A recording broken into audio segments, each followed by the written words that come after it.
What's going on, everybody? How's everybody doing? Looks like we got a couple little things going on over here. Weird stuff, but boom. How about that? Here I am. How's everybody doing this evening? Gonna get this thing kicked off tonight. Looking to get as much done as possible on the Gargant, as anything I don't get finished is likely going to be finished up off stream. That way we can kind of get on to the next project. I've really enjoyed this one. However, 6 3-hour paint sessions is a lot of time. Not just a lot of time for me to paint, but also for you guys to sit here and watch the same thing happening over and over again. So after this, I think we're going to do a palette cleanser with, I don't know, maybe some Marvel Crisis Protocol. You know, Cryface did one of those on Wake and Make the other day. It was a lot of fun. Painted up Captain America right here. Let's see if we can get him a good shot on him for you. Did a really nice job with him. Dial that focus in. He's got a couple of little things to finish up on him, primarily the base, back of the shield. I'm sure he wants to drop a few more highlights on the shield itself. But by and large, single session, I think, will be more enjoyable for us as well as for you guys. And of course, not to say that we're not going to do our big Chaos Knights or Stompas or Gargants, as this case is. But they're just not going to be all of the time. Kicking it off tonight, of course, big thank you to all of you guys for tuning in, hitting the button, you know, that like button, and, you know, checking out the shorts. I appreciate you guys watching those and interacting with them on that platform. This channel's growing a bit faster than we expected that it would. So also, obviously, means we need to keep track of that and start dialing in the content, too. We've got to, like, maybe putting more than half of a face on the camera, for example. Yeah, so... but yeah, big shout out to our sponsors, of course, you know, Artis Opus and Spray Gunner, Too Thin Coats, Game Envy, all of them helping a ton as well as get this channel off the ground. I think, without further ado, though, we can get rid of this guy's face that doesn't want to be on camera anyway, apparently, and go ahead and get this going.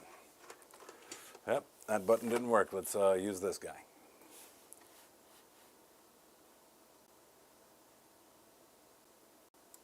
Aha.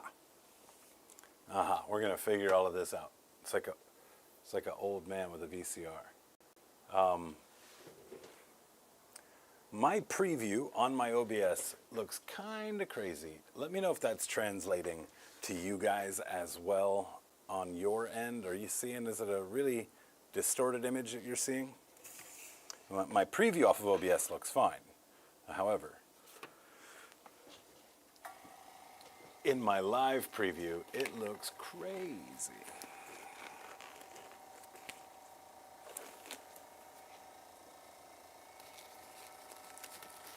Big points we got to work on tonight. We've got to work on this mallet, all right, which is going to be kind of similar to what they've got here, kind of a birch bark. All right, so light grays into whites and stuff on the outside of it. We'll continue the trend with the ropes that we've done. We might start there, or we might start with these little guys in his hand. I think that's where I want to start. Yeah, let's start there. I've been staring at these guys, wanting to put some life into them for a minute now. We talked about being able to utilize colors that aren't in the palette as much, typically. You know, we don't have any hard reds in here, so we're going to work some hard reds in. There's going to be some blood, which is going to be reddish brownish. So we'll do that with a red moving up to an orange. We're going to use just layer paints for this. It's going to be kind of quick and dirty blends.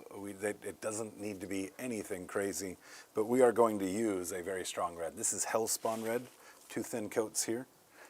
It pack focal point. A lot of times that's the face and whatnot. But the more stops along the way you can make, the more memorable the piece will be. And, well, this fistful of dudes is quite a great opportunity for a stop on the tour. So we can get that in there, just work ourselves out a decent consistency. We're looking for coverage here, but obviously we want smooth, flat coverage. And let's make my dude's tunic be the thing. Looks like he's got a little hood on it as well. So let's just get this thing blocked in a nice red. And what we're going to do is come back with a darker color to add, the shadows to it a bit more. And I could have started there.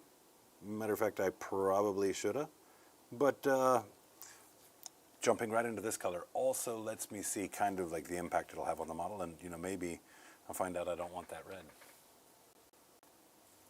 How's the focus here? You can see what we're doing.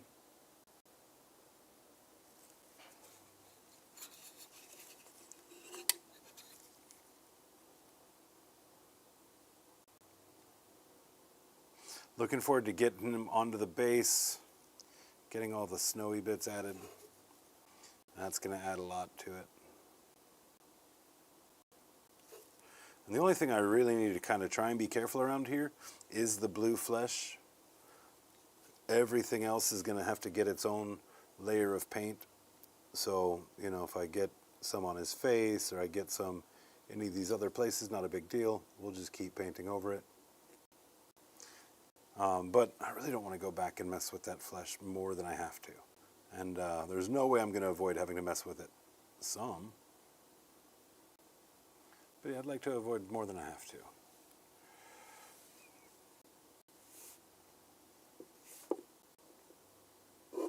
Did have to make an adjustment to the camera angle. It's one of the challenges here we're constantly up against, is making sure we're able to hold the model in such a way where you can actually see what's being worked on. And I saw that where it was at last time, I was drifting off the bottom. Now it looks like I'm drifting off the top. So let's see what we can do to adjust that here.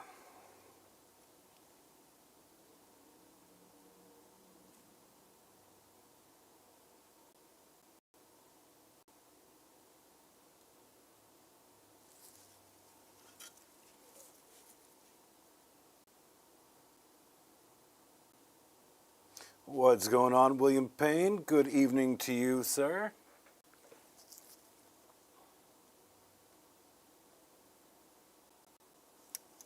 Are you as ready to see this finished as I am?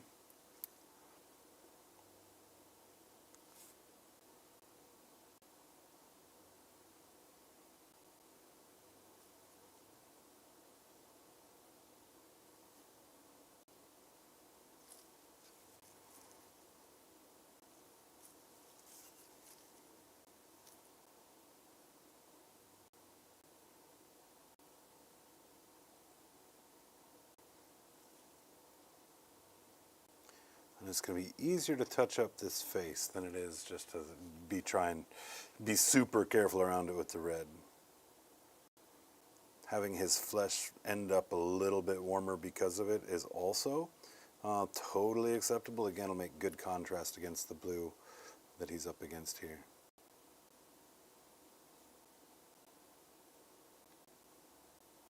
Now, the last time we did anything with this flesh, we did hit a varnish on it.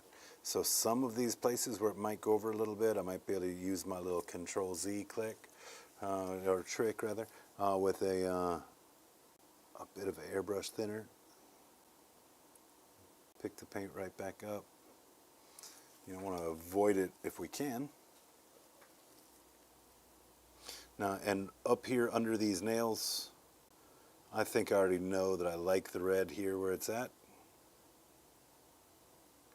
So rather than fight this twice, we're going to wait till we get to our shadow color, and I'll paint up under there much better. Oh, good.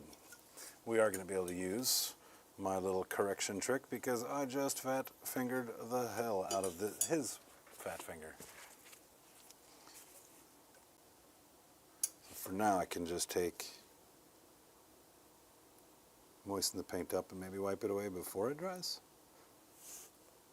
Just a wet brush. Wipe off the excess once I got the paint to start moving. Just kind of absorb this now. Considering the carnage hanging out of this dude's face, we can make certain corrections on the model too with just strategically using the blood. that's going to have to be in the composition. Now, had I paid more attention to the decisions that I was making during the assembly process, I probably wouldn't have gone with the face that has the arm hanging out in it, because that's really the only piece on the model that implies there would be gore here at all. If he had any other face without like an arm dangling out of it, I probably wouldn't do any gore effects at all. I'm going to be subtle with them, and they are going to make their way on here, but you know, that's basically because of the other decision I made the first time, I guess. Or is he wearing pants or shorts? Pants, okay?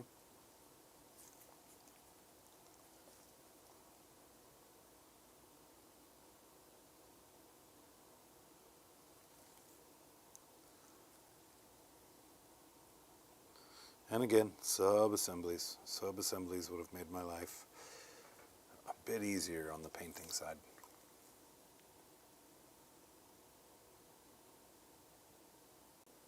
Okay, that is good. Now what we are going to do is go back to our M40 red. We've used this a bunch of times. That's going to be our shadow here. I'm about ready to see that model finished, as I am ready for my Dracari to be finished. After tonight, I'll have 35 models left. Well, like I said at the top of the stream here, I'm pretty sure this is going to be the last stream of this giant regardless. You know, I'm going to finish it off stream if I don't get it done tonight, which there's going to be certain little touch-ups that are going to have to transact. So I know it won't be done tonight, right? But, you know, we're not going to do another 3-hour block for it, for sure. I will make sure to get good photos of it or show it off in the following stream. But I've got a couple of things that I've got to get done too. You guys wanted to see an Emperor's Children model. And then I've got a couple of world eaters, specifically some rhinos and jackals, that I do have to get painted up for a friend as well. So let's get those things done. Again, now with our shadow, and I'm just going to run this right there along the bottom, see if we can get it where you can see it. I think I want a little bit more paint than that. I think that's a little too loose, because we're going for a hard shadow right here.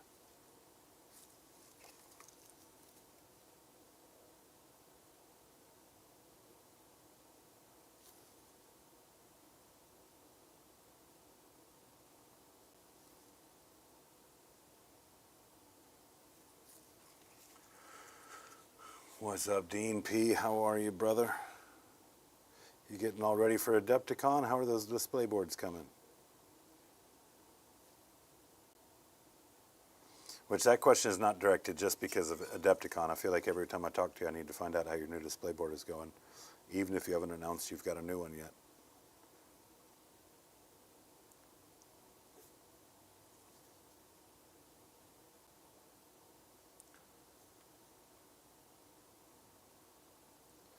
And again, we get to be pretty sloppy with this part on a lot of those surface areas.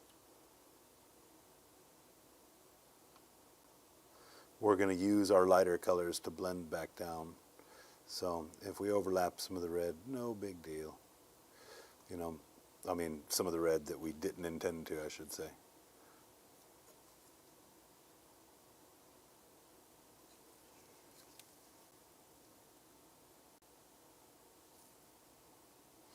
Ways that you could really push this even further is, you know, take, especially if it's in subassembly, take and paint like a cheeky little plaid pattern.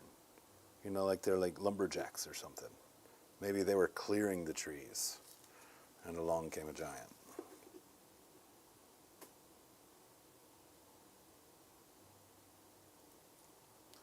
Little things on here, like we're going to have to get the hands are a part of what has to be finished alongside here. Because of the existence of these dudes. I did kind of determine how we're going to do toenails, so I got some toenails painted up. You know, we're going to do fingernails in a very similar way. Going to make a major push tonight once I'm finished with my dinner. Chicken and Caesar salad. Been a trial to break down and work as much as I wanted to, but it'll get done. Hell yeah. I haven't seen you miss a deadline yet. And I've been tracking your career for a couple of years now. I guess more than a couple, huh?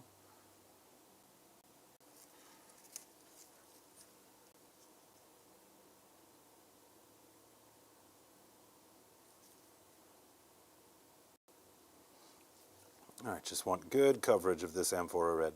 And again, this is such a dark color, such a good shadow pick for this red here, because it will help remarry this bright red that's nowhere else in the paint scheme. It'll help unite it with the rest of the paint scheme, because so much of that base has got amphora red in it.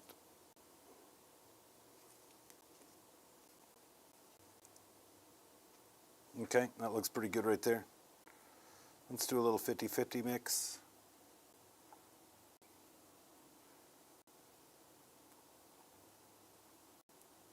That looks pretty good right here. I want to loosen that up though, since this is our first real blend layering I want to do here.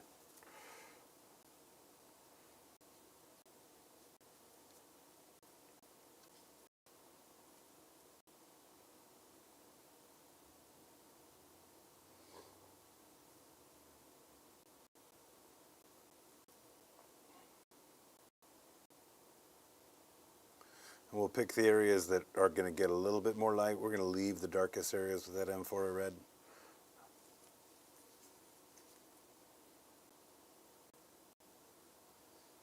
But we're overriding about half of the amphora red and about half of that existing highlight color. Maybe even a little more than the half, because we are going to be coming back again with that very tippy top red color.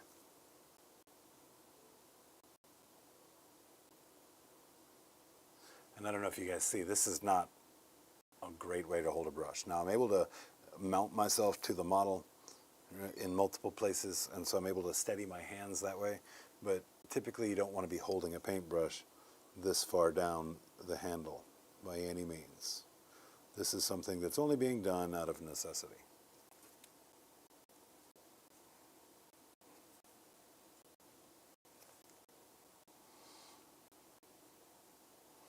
Okay, that's looking pretty good. I'm going to add a little bit more red.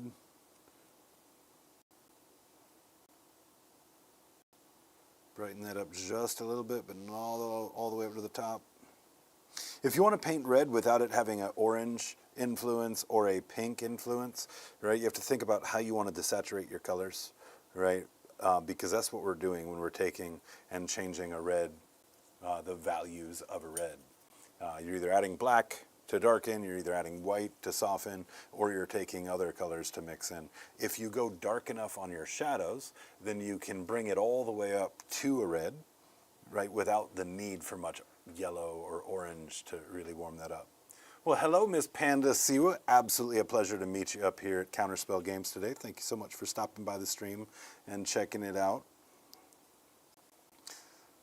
So this has been an ongoing process, of video number 6 in this series here, and going to be the final one. Now what I'm looking for here, guys, I just want to get nice transparency on this red here. I do not want it too strong. The red is a very, very strong pigment, so it's very important to make sure that my brush is not oversaturated and that the paint is thick enough to move. There you go. You can really see that one shows a little bit more clear. And we're going to just retouch the areas that we want to get highlighted here, and then we'll make that final pass with that brightest red.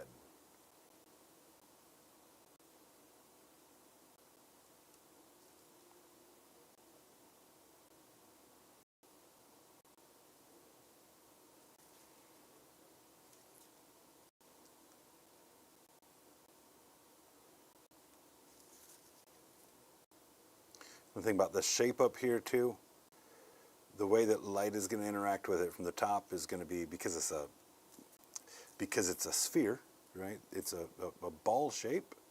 That means the top point of light is going to be round. It's not going to be bands running down the ball. It's going to be one circular formation of light at the point that the light is hitting on that sphere. So that's what we want to do here. Before, our paint was kind of curving in this way. Well, now we want to make sure, as we're getting to our highlight, that we've got that spherical shape being acknowledged. We're trying to use light to tell people what the shapes of the models are, and making sure that your shadows behave and your light behaves in the way that it would on that shape normally is super important to convince people of such a thing.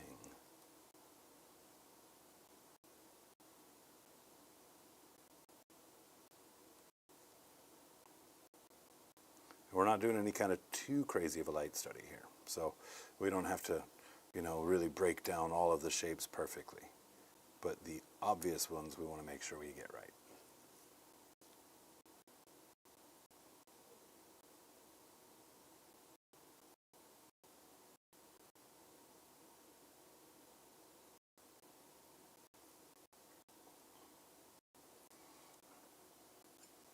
All right, while that dries, we're going to go ahead and hit this other spot. Looks like his arm is coming out right over here.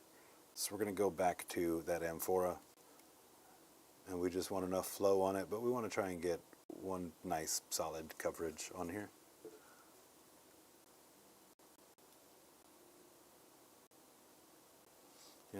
As few coats as possible. That's kind of the best here. This is a kind of a secondary thing. Hold on, that's not his arm.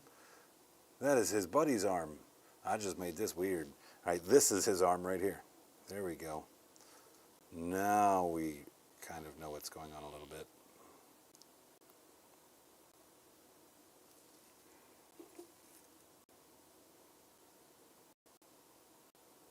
No, we don't want people thinking that these guys are wearing uniforms or they're part of a bigger coalition. So we're going to do the tunics different on both of them.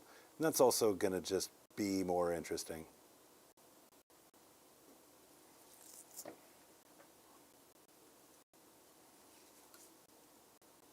Let's get inside of this wrist. I don't know if you guys can see here. It might be a little difficult because it's a weird angle I have to hold it at.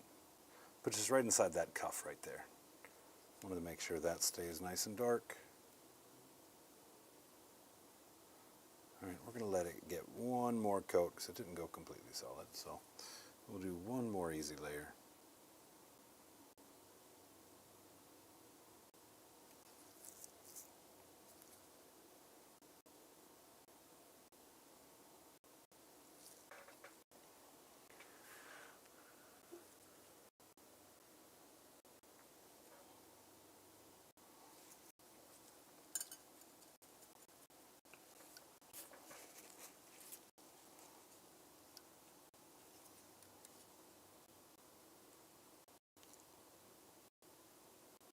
Just going to go ahead and touch these shadows a little bit more.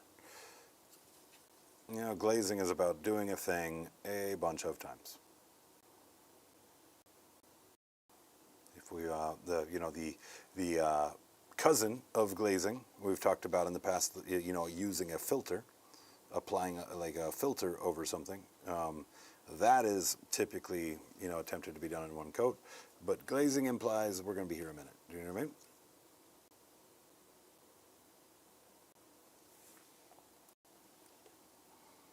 Let's go back to this mid-tone here, start working this into the, oh, that's not quite dry enough yet, which is fine.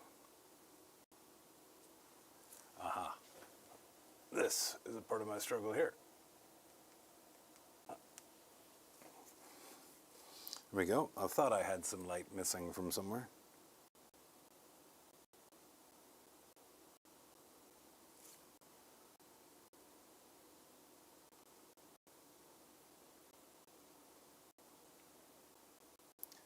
And I'm just going to do like a little bit of stippling here while I'm doing this too. If we can get a little bit of texture on here, it'd be kind of cool.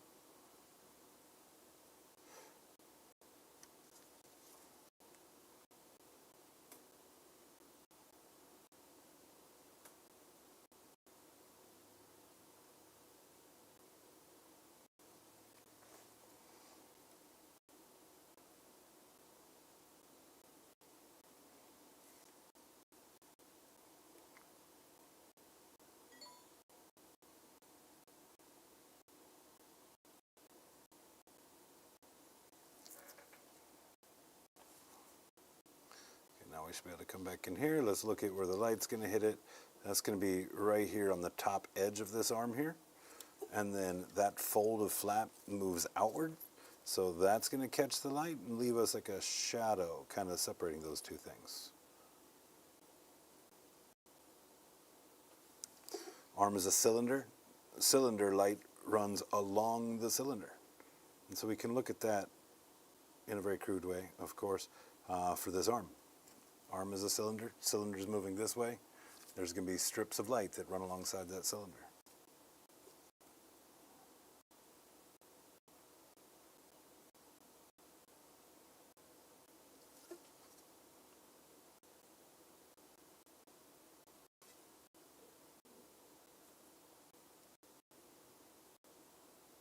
One thing I have not done in all of my painting days is a non-metallic metal.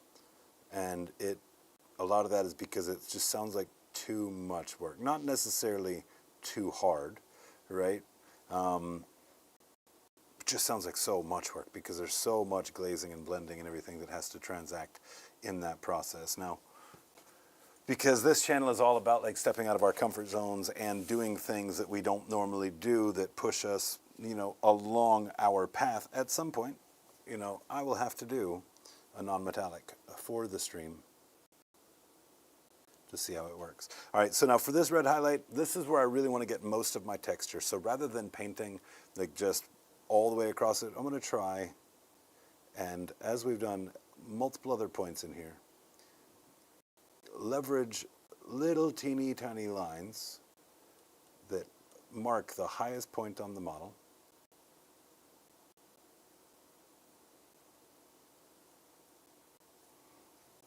And that'll kind of help us achieve that texture and highlight at the same time.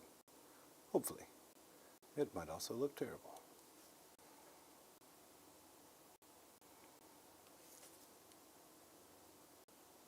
Teeny lines.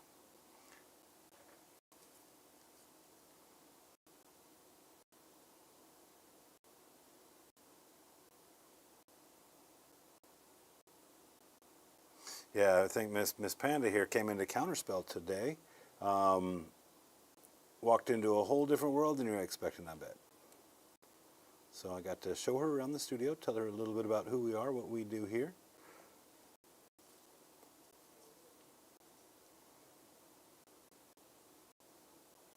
Well, the best thing about like this as a hobby is like there's literally room for everybody.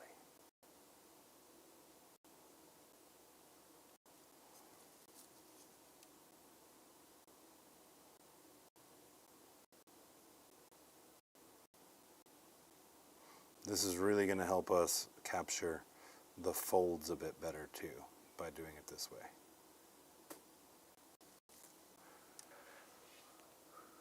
Let's see if we can focus in on that a little bit better. As a matter of fact, see if we can get a little bit closer to it. Hey Dan, what's going on, man?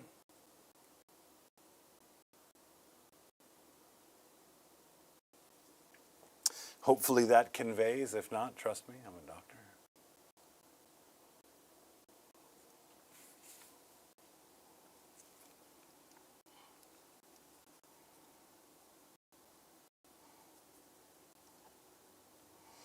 Now the red here, this highlight red, we need it to be diluted enough that it flows off the brush nicely, but not diluted enough to be transparent. So that's a weird little spot we got to find for it. But we want that nearly full opacity when we put it down.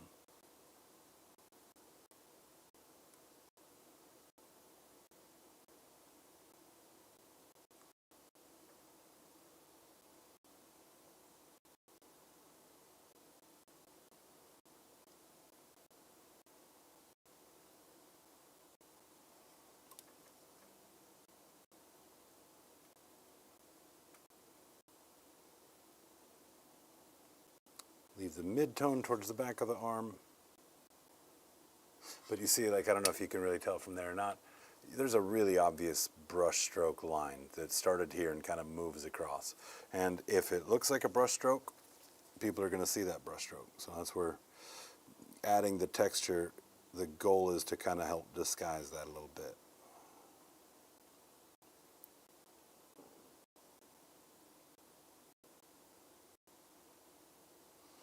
And kind of expect, we're probably going to have to do multiple passes. If it's not quite If it's not quite opaque enough, the movement is more important. It's more important to have it flow off the brush right and do it multiple times than to get to one and done.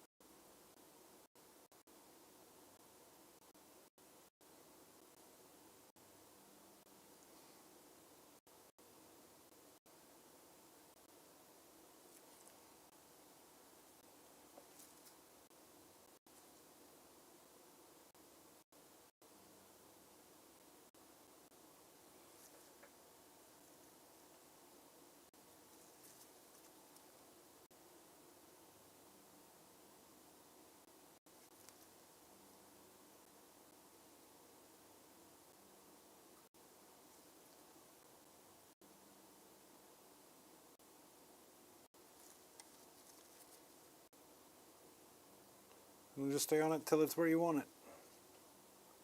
Red is notoriously difficult to work with in layers because of the chunky pigments in it.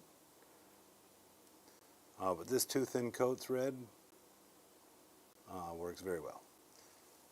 It really does a good job.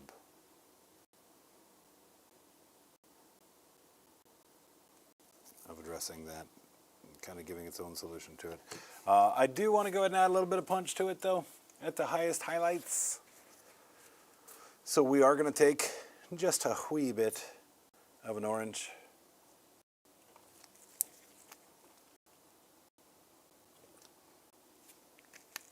And that orange has got just a touch of white in it.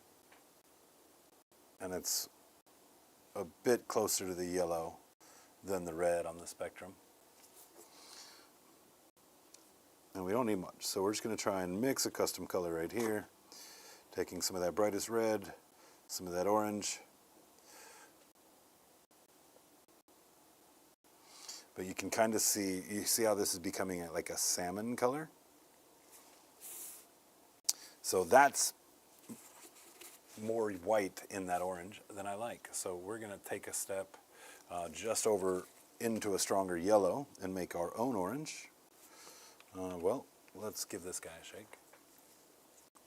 But that's where it's important to understand what is used to achieve different color combinations and be able to recognize, you know, when something has a white desaturation or a black desaturation, right? This is a much stronger yellow pigment against a much stronger red pigment, so it's likely going to give us much less of that pastelish color.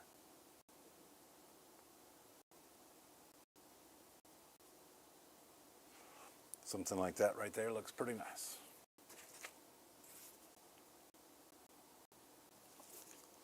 Let's see how this is cooking.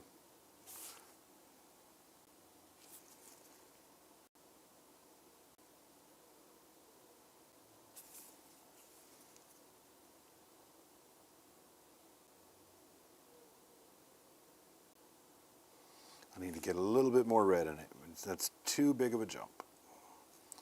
Too big of a jump in the highlight color. And we don't want it to look like it's got different color spot right there. We want it to look like the color is shifting.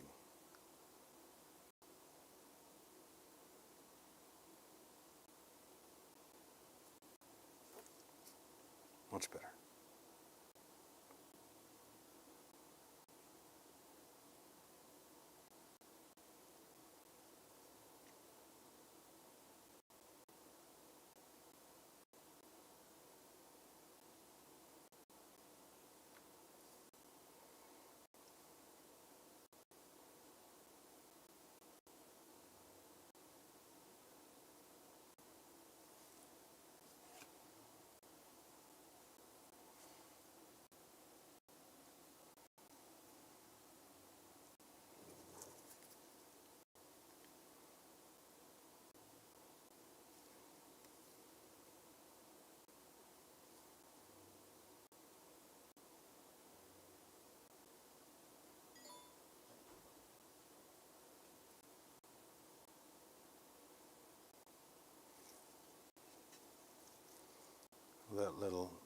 Highest point of highlight like we talked about. Little circle.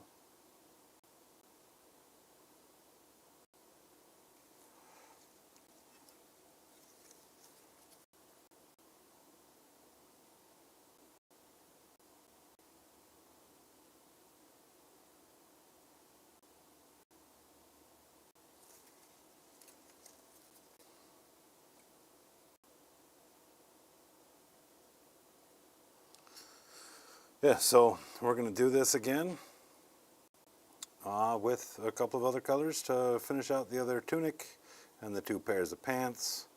Get these flesh tones blocked in and washed down real quick. And these guys will be pretty cool.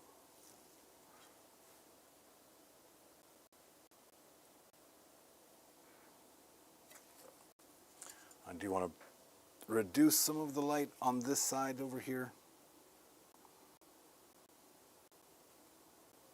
So we're going to go back to that second darkest color. Again, make sure it's nice and thin. Nice and thin for a glaze. And I just want to go right up underneath where that highest highlight is here.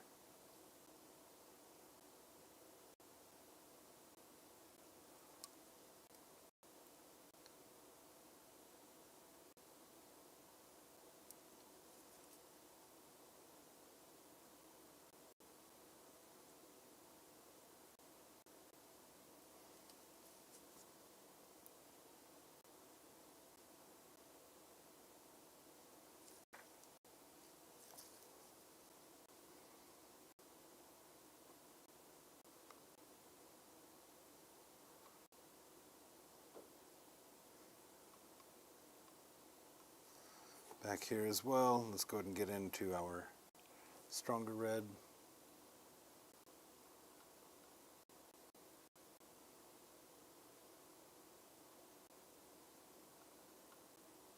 All right, on the back here I can do a little bit more of like a wet blending sort of vibe. I don't really need to wait for it to dry because we're working with paints in the back here. They're just going to help those colors blend together a little bit. And because this isn't a big focal point, we don't need to be as deliberate with all of our lights and shadows.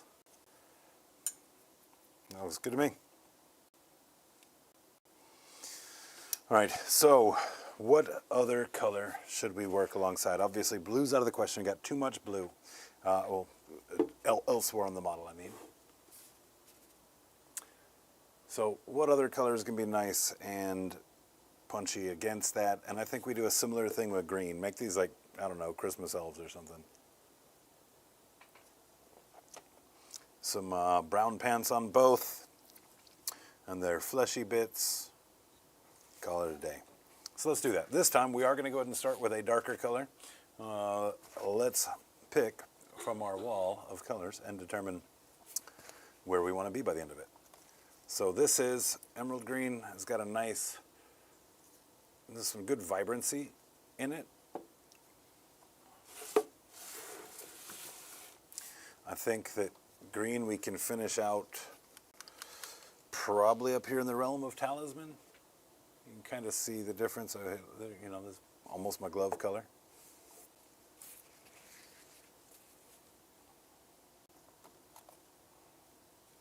I think we need to go trader green. I don't think there's enough distance between those two colors. So I do think this is likely our best play. So let's line up some paints in the tray.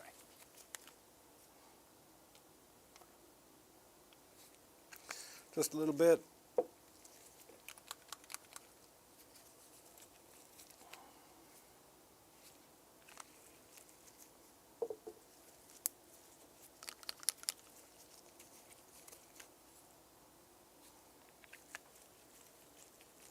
Quiet night here in chat. If you guys don't mind, go ahead and share this video with your friends. Drop it on your Facebook. Let people know we're in here hanging out. I'd love to see a few more folks.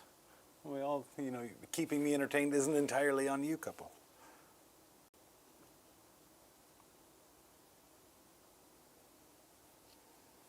This green has got some blue to it, which is not bad at all. Let's just base coat the whole thing in this green. This green actually might not be dark enough.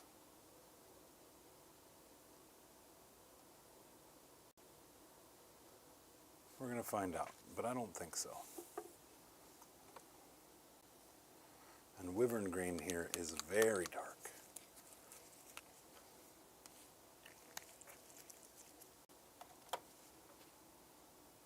So let's just combine there too.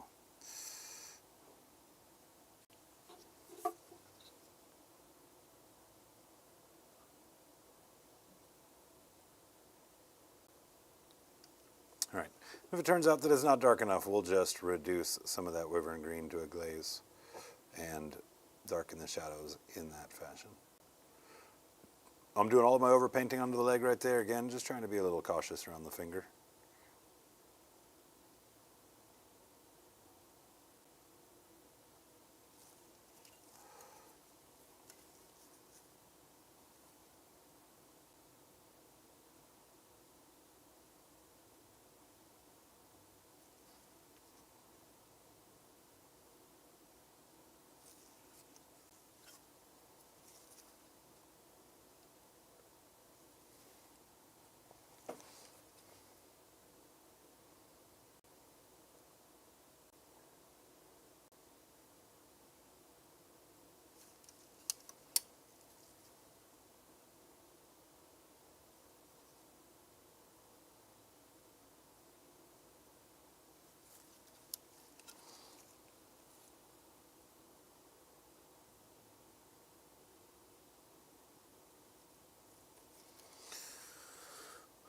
Man, this part is going to be the biggest pain. I just noticed where the second dude's face is.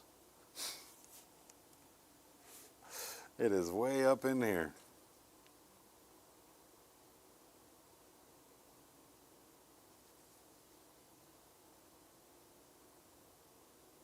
If I was earlier along in the process, I might have just removed this hand. That hand kind of slots in there and gets glued in. It actually would have been a painfully easy sub-assembly to do. Use sticky tacky to hold it in place while I worked out the value sketch for its position. You know, use the zenithal to inform it so that way when I'm painting my flesh I can paint it where it aligns right, but then also pull it off to do all of this stuff. In many ways, big models like this, especially ones with a ton of varying detail, is like painting a large squad of like whatever army you're working on. 5 or 10 models, because of all the little things.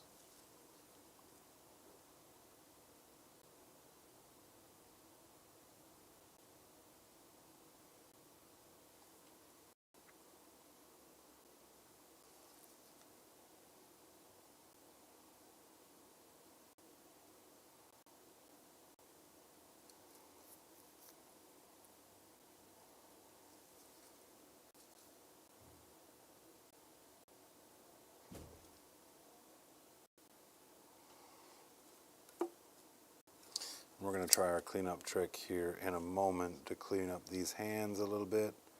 Hopefully it'll work fine.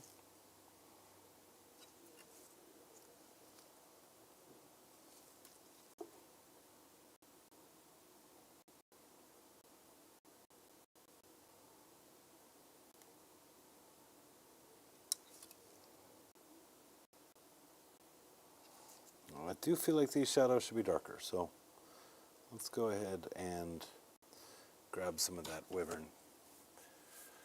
Put it back on the tray.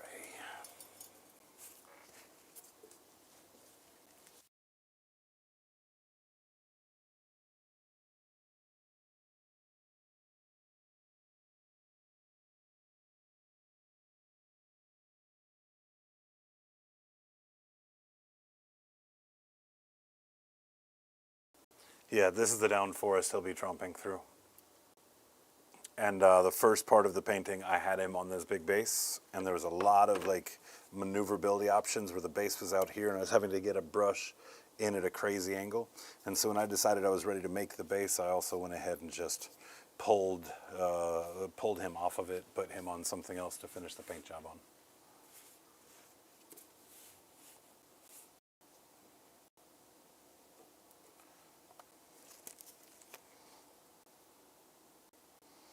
All right, that is that pure wyvern by itself. Let's just glaze that into those deepest recesses.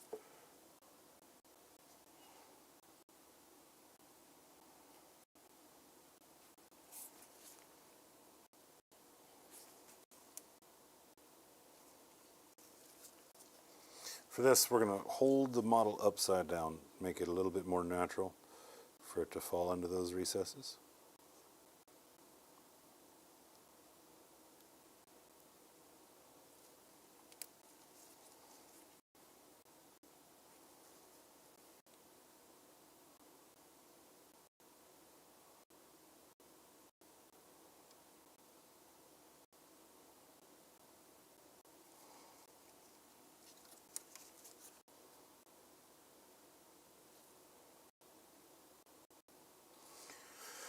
And then the other thing we're going to do to make the darkest parts darker is to make the lightest parts lighter.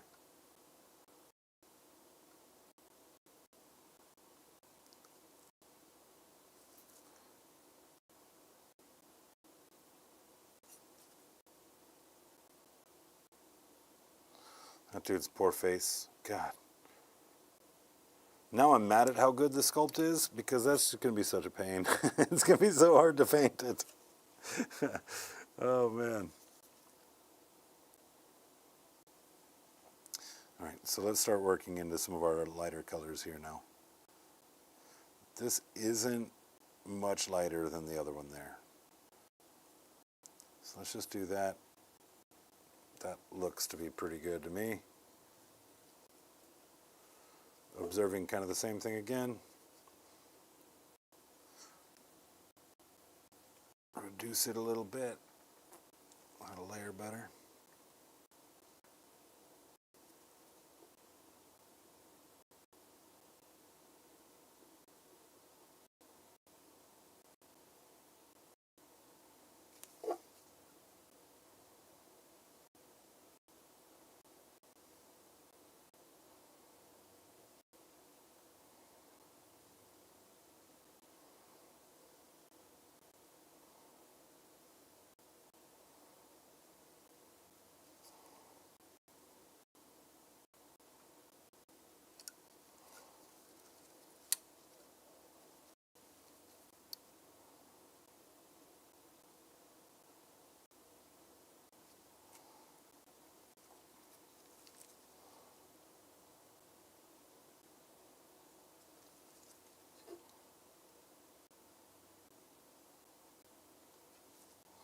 All right, let's add a little bit more of this.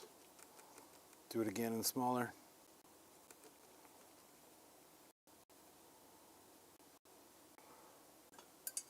Pull some of the extra paint. A lot of the times the paint that remains in your brush isn't as mixed as the stuff you've just beat up on the palette. So I always like to do a fresh rinse. And that'll also help rehydrate the brush to get these layers popping.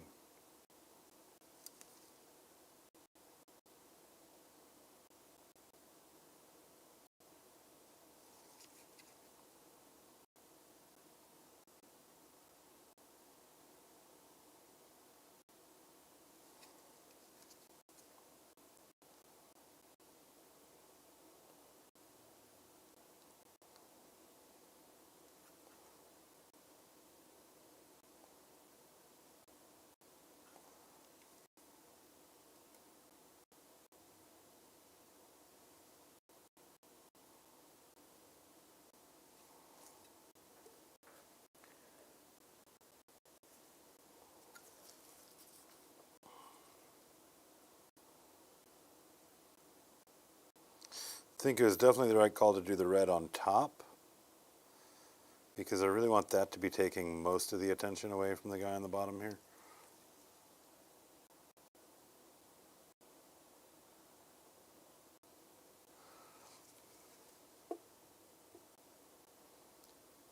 And also the fact that, like, let's say I did both of these guys green, it would have just kind of been a mess to kind of figure out what you're looking at. and being the green, you know, has got the blue in it, it's not really that great a contrast from the flesh tone and everything alongside of it. So having it right up against its highest point of contrast, which is red, is good for that reason. It might not be extreme contrast from the blue, but that red does set it off. A little bit edge highlighting here while we're going as well. Bit of a chunkier edge highlight.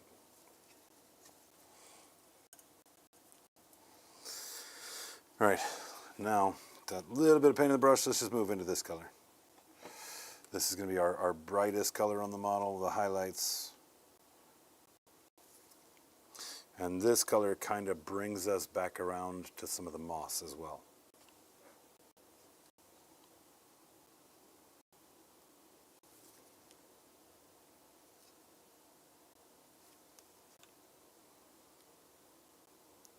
So let's think about where our edge highlight is.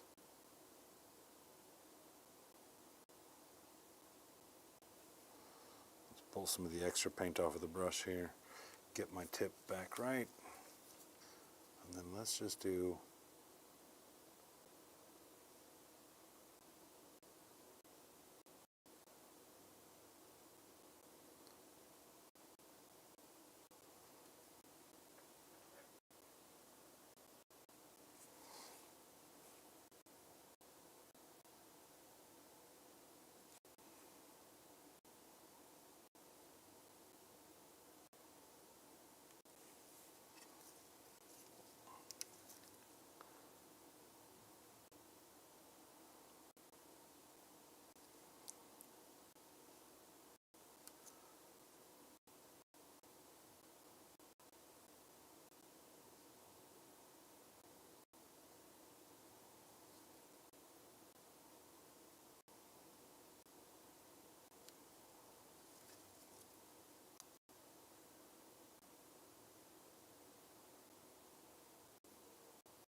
really like the way the green looks.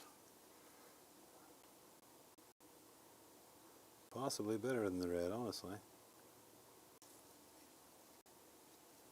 It's also that shape right there is a really easy shape to get a cool looking result off of. So I have to take that into consideration as well.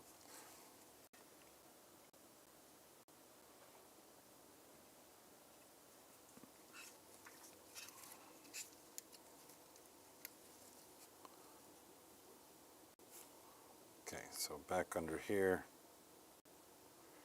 a couple edge highlights on this arm.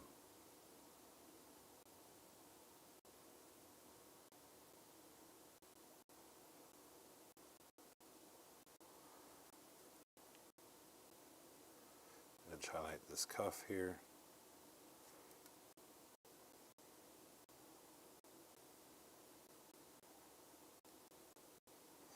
The bottom here is what's going to actually be seeing the most light, so we'll go ahead and ramp that up.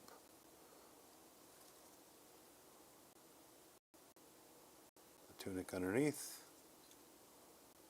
where it overlaps the pants. Put a little edge on that as well.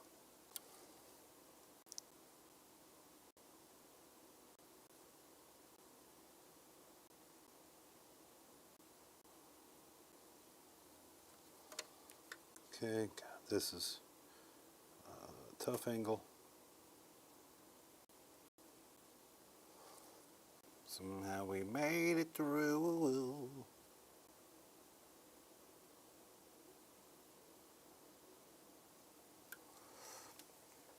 Cool, I like the way that green worked out a lot. It does tell me, I think, that I need a little bit more punch on the red. So let's revisit the red. We're going to go right into this yellow right here.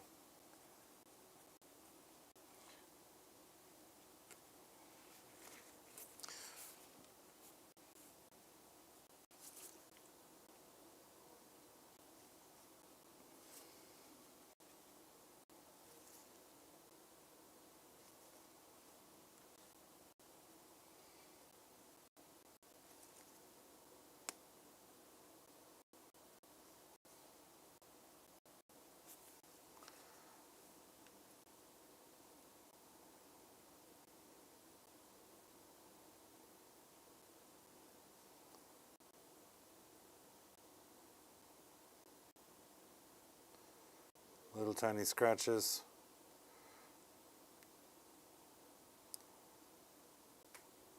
And I went straight to the yellow, even though I know that the yellow itself is going to be too yellow. But I want to glaze a little bit of red back over the top of it to bring us back to our orange, but I just want to make sure that all of the edges have the ability to have kind of the same punch that that green has. That it really helps define the shapes of the things that we're looking at here. That's the purpose of an edge highlight, more than anything else.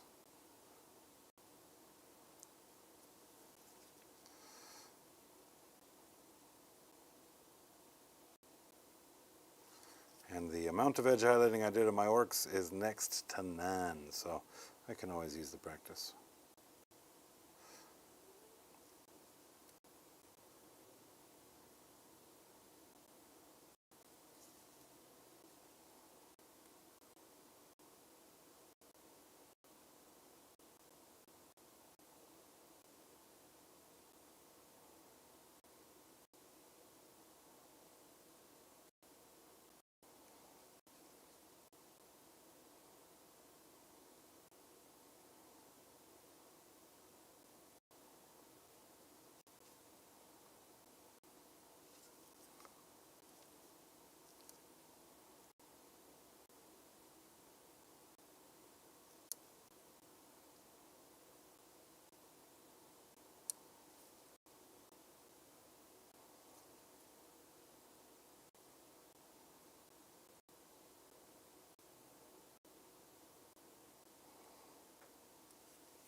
Make sure, there we go.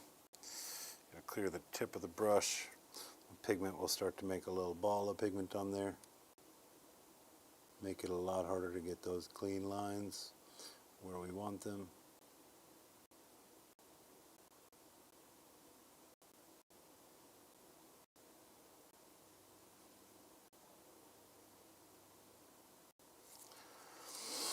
A lot of times it doesn't matter if you're doing the edge of the brush, but as soon as you have to do a tip and draw a teeny tiny line, you really notice them.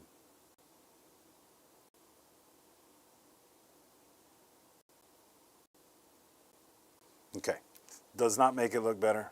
That puts us right back in the ugly phase with it. So let's see if getting this red glaze helps us back out with it. I also want to make sure that the places that it doesn't have nearly full coverage, it's going to look really mottled. Let's see if I can help reinforce some of those places.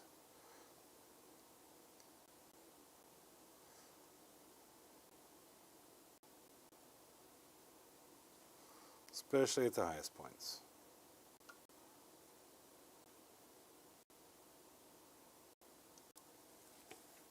Cool. Let that kick it for a moment. 8 o'clock, we've done 2 tunics. Yeah.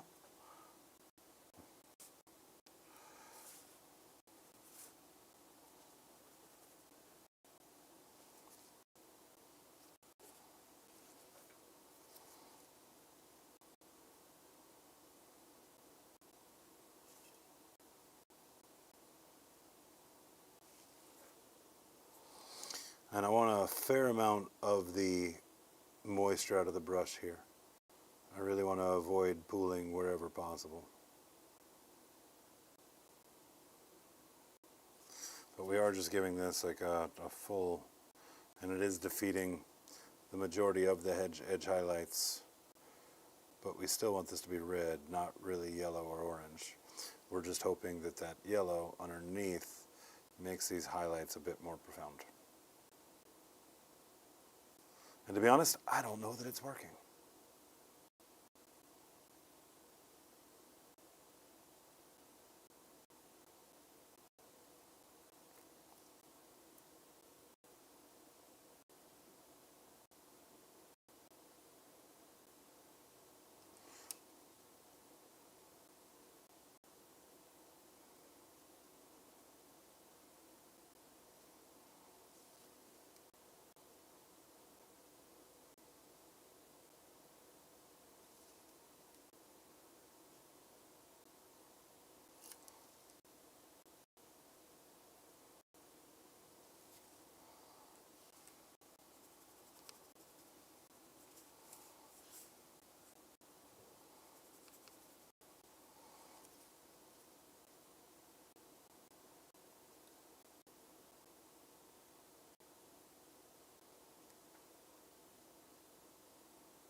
Cool. Well, this is just a good example of like sometimes, again, just get your colors on your palette, play with them until you like it.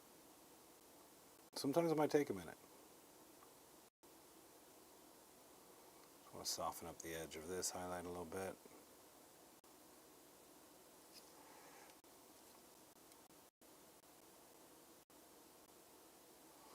The red glaze basically overrode everything I was trying to accomplish, but you know, just having the orange glaze was the right play anyway. So sometimes we make a mistake to get to the right spot. Yeah, I'll take it. Worth it.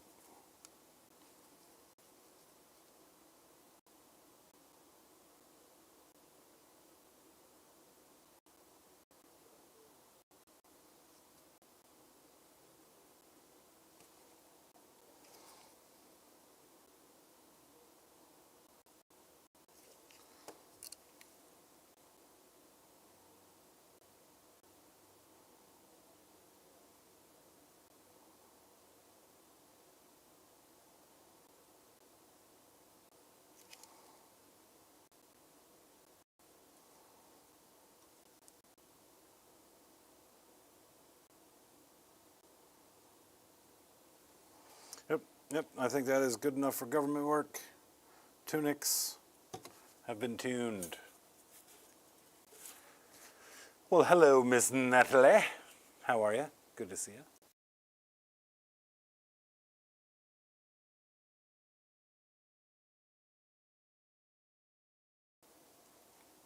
Oh, thank you very much.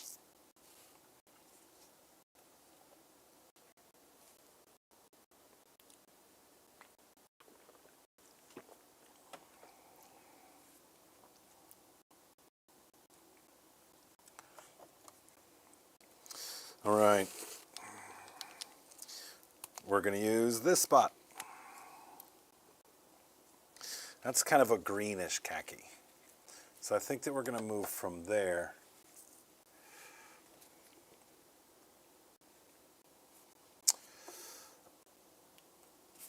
Like I said, I think we're going to move from there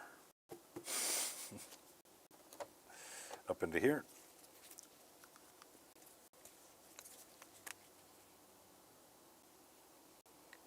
Some good khakis. Yeah, Natalie, a lot of times that's just figuring it out, right? Like that right there was a great example of what I talk about a lot of times. Is like sometimes I'm like, hey, I'm going to try this. And then I realize, oh, I've made a terrible mistake, right? That's fine. Mistakes are cool too. So let's just block in these colors. And we are going to make these dudes, give these dudes matching pants.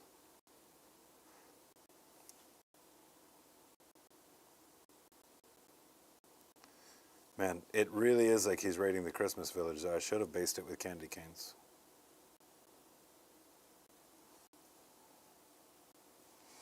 Guy up underneath here, this is Robin Hood. It's a green tunic. Very Robin Hood colors going on.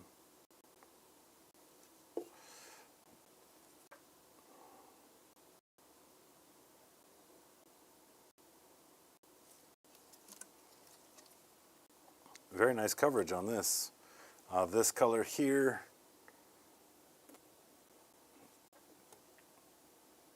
is Ranger Cloak.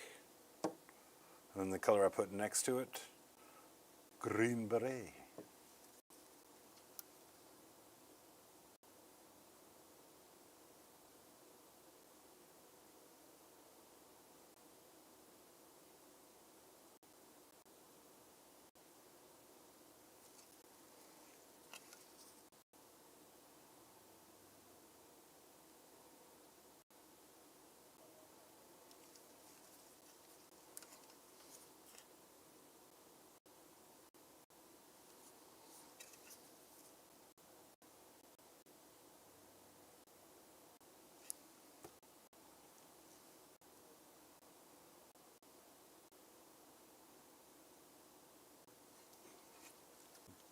Please.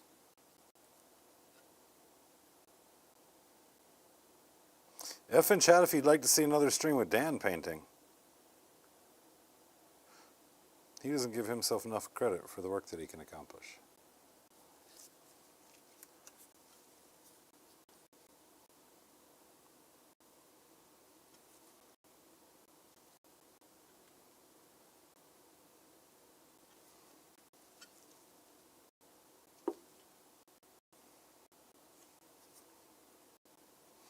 Right, he's got one boot on, one boot off. I love that. God, I love that. That's so good.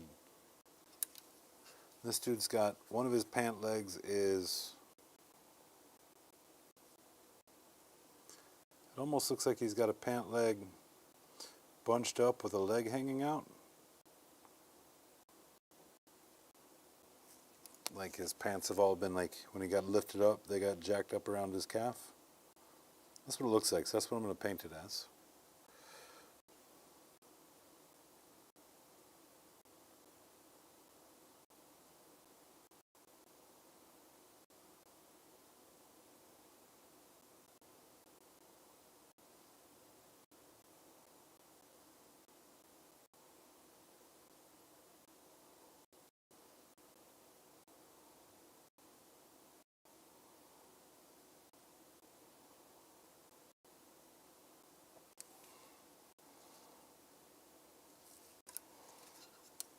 And if I can't see it to paint it, then that means the audience can't see it to judge it. That is a good rule.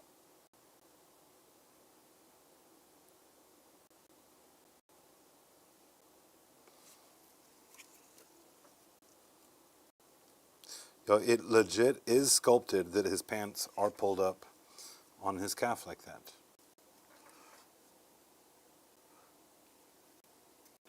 Which, I don't know if you realize this, but that doesn't make it any easier.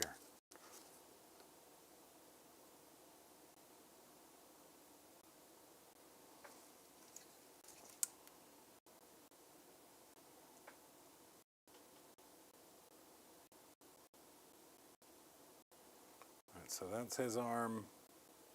That's his finger. It's the importance of paint, right? Because it's hard to tell what some of this stuff is.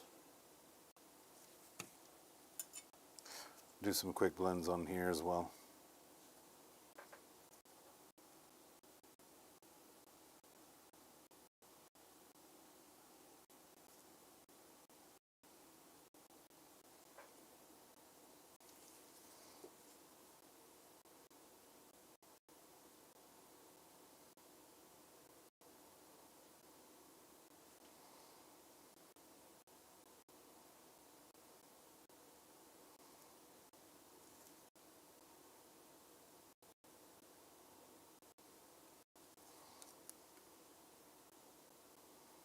So that calf muscle is going to be hitting light.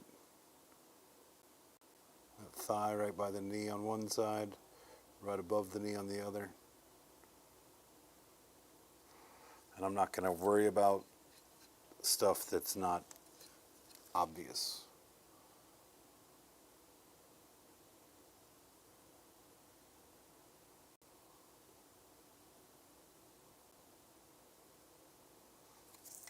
And that's going to take a second coat for sure. That's a little thin. Just a little thin. Am I cutting in and out? Huh. Let me let that dry for a second. Let me catch up on chat.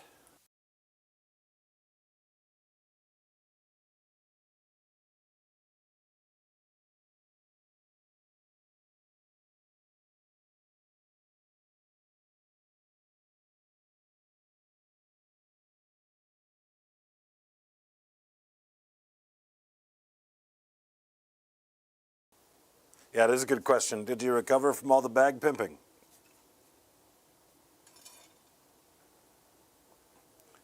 And yeah, it's very possible I was mumbling. Not intentionally. Let me know if me speaking up fixes the issue.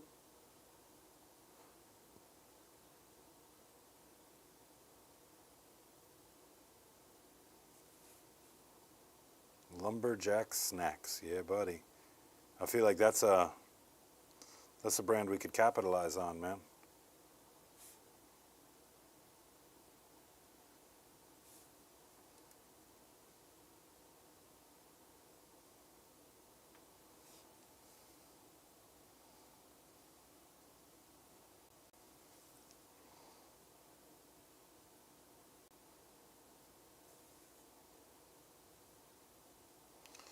Do some crude wet blending here.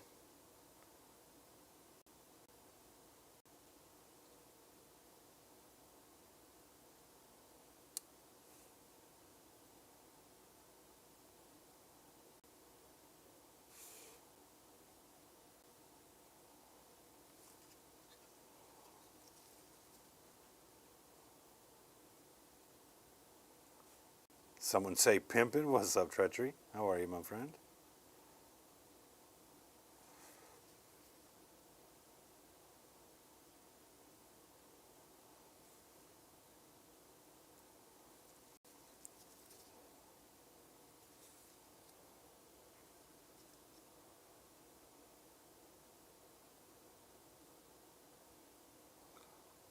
Yep, under here is not going to get a whole lot of light, so just hit the edge of that knee.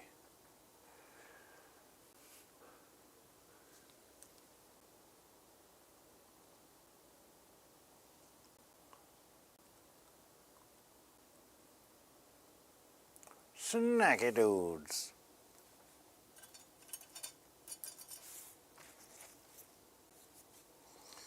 Okay, and then the last thing is going to be a brown. Let's do a red brown. Let's go back to amphora. Hey, we already got it on the palette.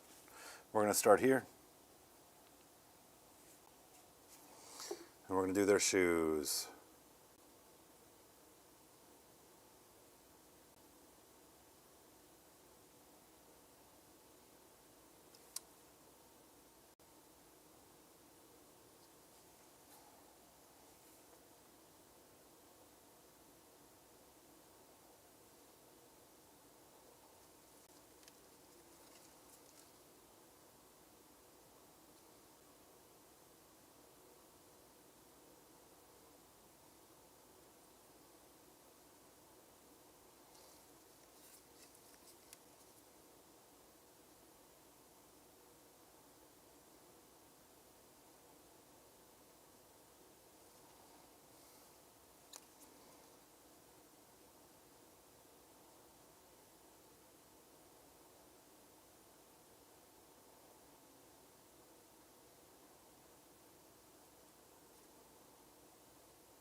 That is a foot with a shoe. This is a foot with a shoe. This is a sandal. No, okay. I was about to say, if he sculpted open-toe sandals on here, this dude is evil. Whoever this sculptor is.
Okay, we've got some decent color interaction going on down there. The fleshy bits are going to help break that up even more so.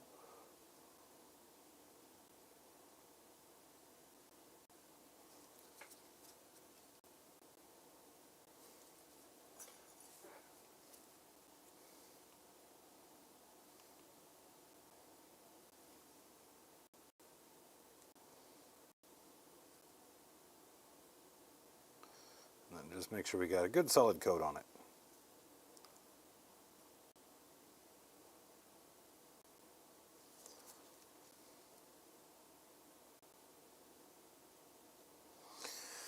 Okay, cool. Cool. Well, that is a good start there. Let that kick it like that for a few.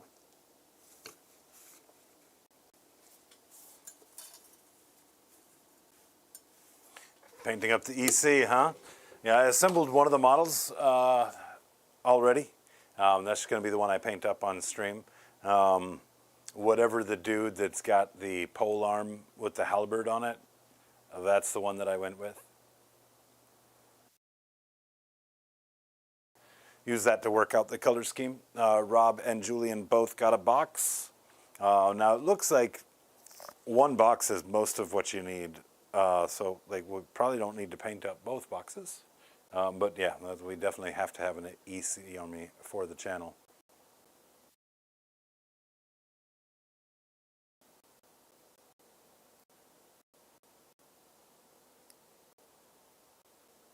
Yeah, Dean, you got to finish up them World Eaters, homie. You got to finish them up. You travel too much, you play too much 40K to get it done. I get that. I mean, there is no rush on it, so really, whenever you get done with it, you'll be right on time.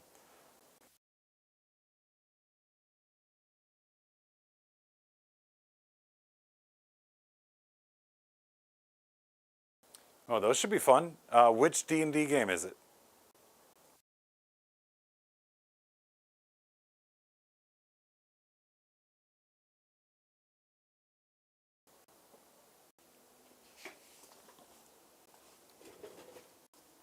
Okay, well, I like the way that red is looking now, though.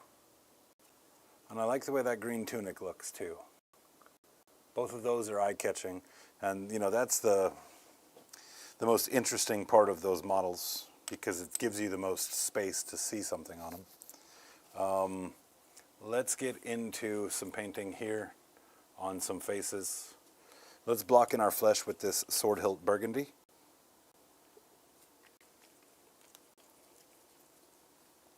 And then we'll add layers of flesh to the top of it.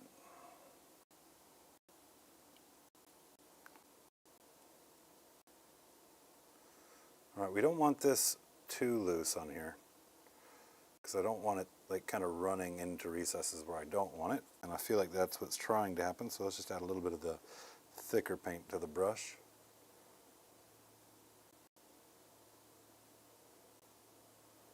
I mean, like this dude's fingers that are like sprawled out,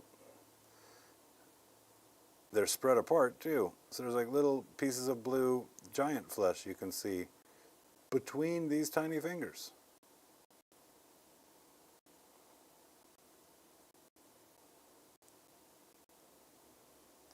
Really impressive sculpt.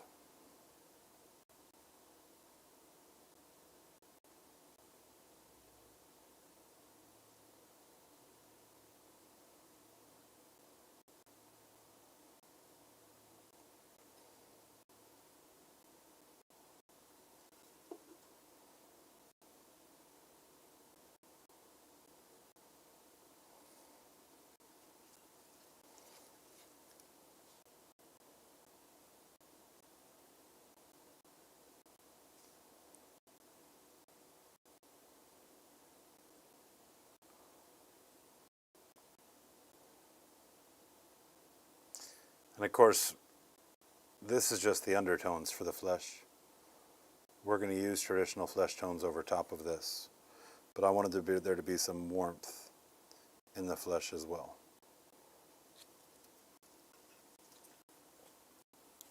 So something like a little desaturated burgundy, almost like a mauve, is a really good color for that purpose.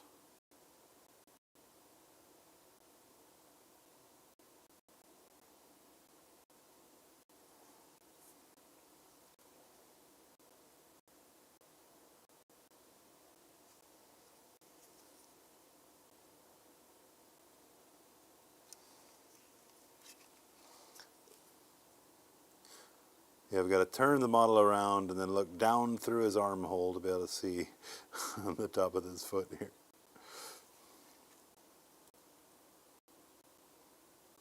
A good approximation of this color would be like the pink that's on Galactus. You know, that pink isn't a like super like a hot pink or anything. Oh, that's a boot. That was a boot to make a mistake. For our Canadian friends.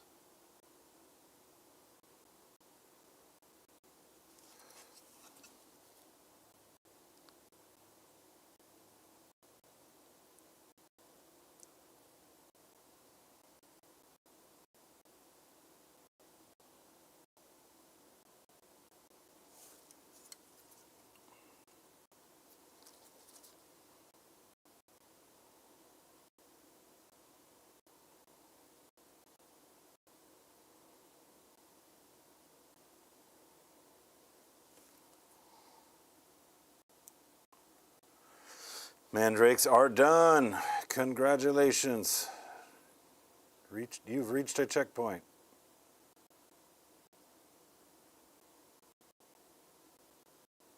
That's what I think every time I finish a project. I'm done for now, especially for my personal army, When they release those Breakaway kits, I'm gonna have to paint 16 models.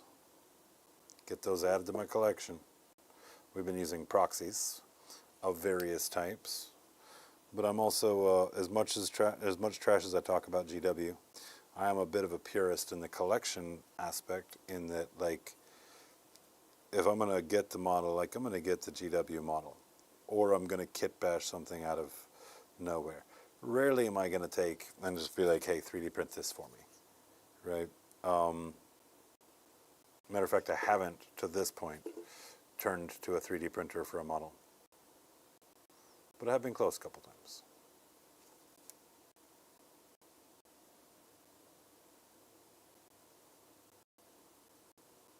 I don't have any problems with other people 3D printing. Don't get me wrong. Please don't mistake me on that.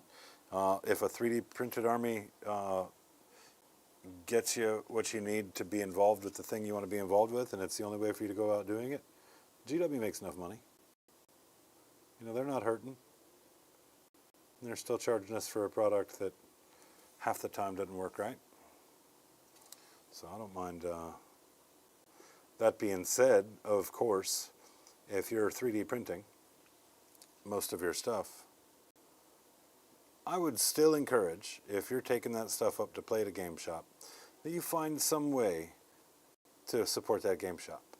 Maybe every third unit you add or something, try and source it local, right? A lot of brick and mortar have been in a pretty poor place over the past several years. At the onset of Amazon, all these delivery services, and now things like 3D printing. And if you want to have places that people can still get together and play games and do that community building, then we have to support these game shops. Rarely are game shops making a ton of money. Maybe there's some out there that are doing better than others, for sure. But it is not a business you open to get rich from. So if that's something that the community likes, then the community's got to take care of those game shops, guys. That's on us, right?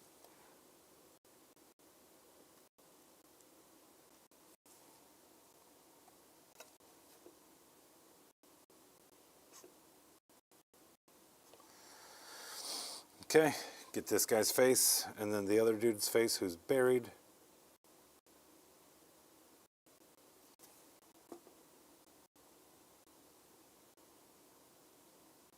And this is where I'm going to have to get them super spectacles going here to paint these faces.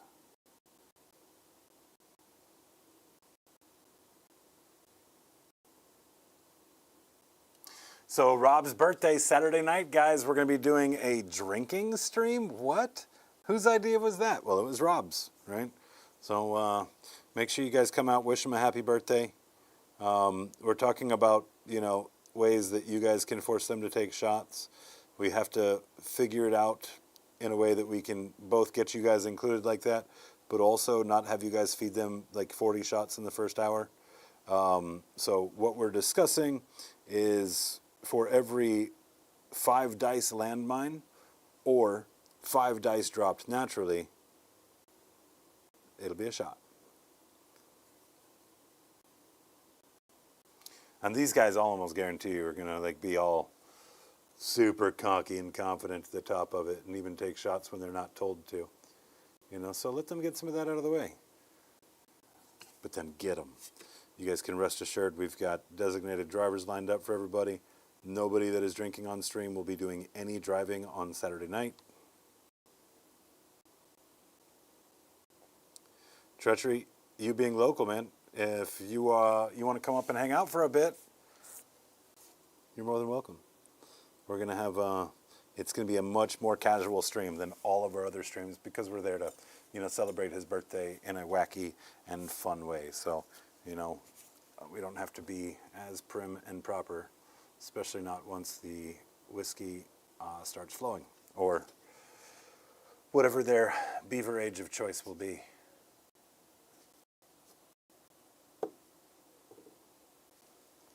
Okay, so here's a pale skin, and then I want a richer skin as well. So let's go Dwarven. When is that again? That is this Saturday. 6:30, I think, for, God, I can't ever remember. What's funny is I set the times and I always forget. I think it's actually 6 o'clock for the game, 5:30 for pre-stream, if I remember correctly.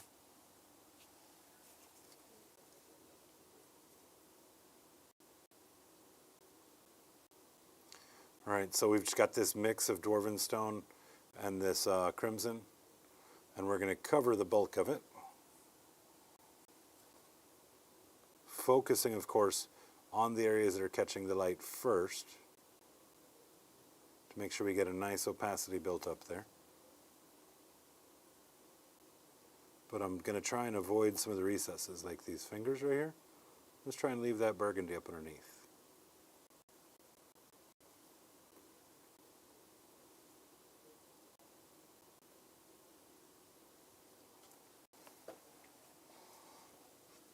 And Ms. Natalie, of course, if you want to fly in from Utah or Dean wants to drive on down for it, obviously doors open to either of you guys as well. I brought up Treachery, of course, because him being local means that's a way easier trip for him to make than either one of you guys.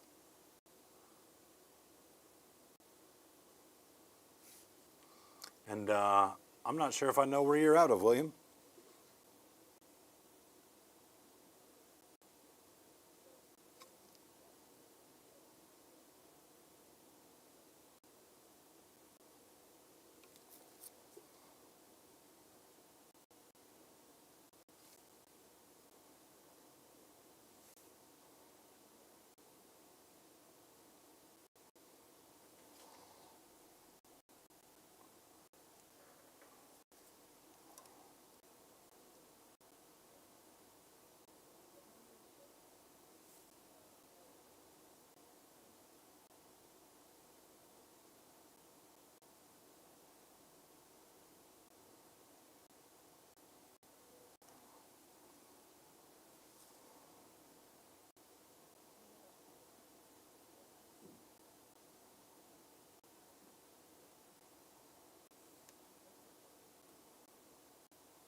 Oh, I missed a hand. That's the worst.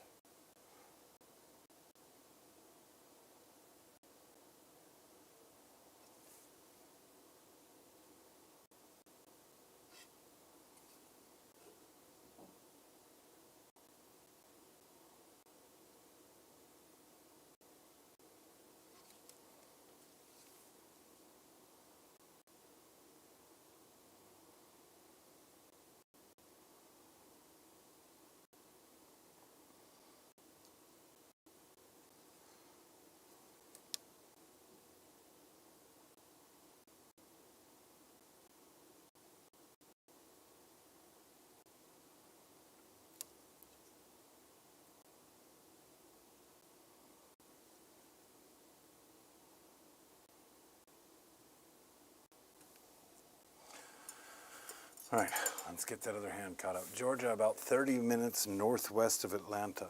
Well, that's a bit of a road trip for you as well, isn't it?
These hands, dude.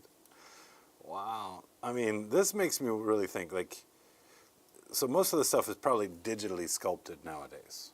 And so it's probably sculpted at a much larger size to be able to work out the details and then dialed back digitally to miniature size. Now, maybe I'm wrong. Maybe that's not how they do it now. But I will tell you, if all of this was hand sculpted at this size, it's incredible.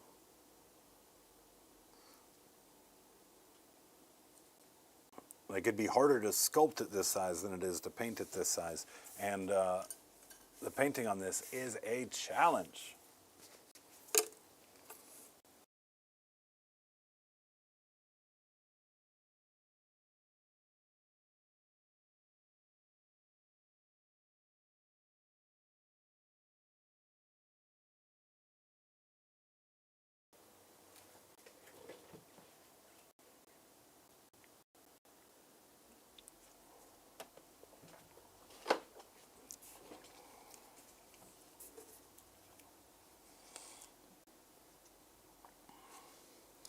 Hydrate the brush, come back over here to this mid-tone color we've been working with, and let's get back to work.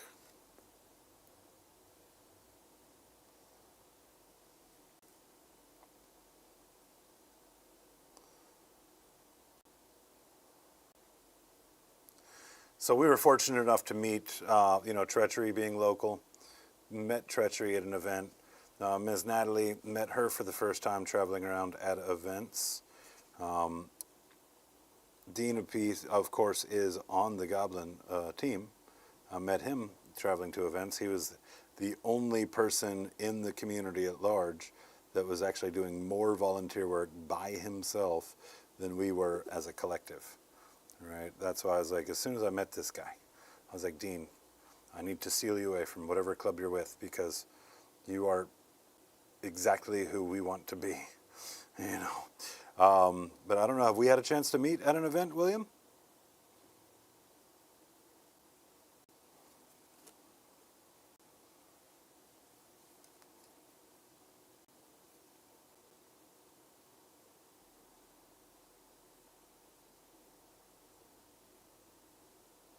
If not, I'd be curious how you found us. It's just great to have you here.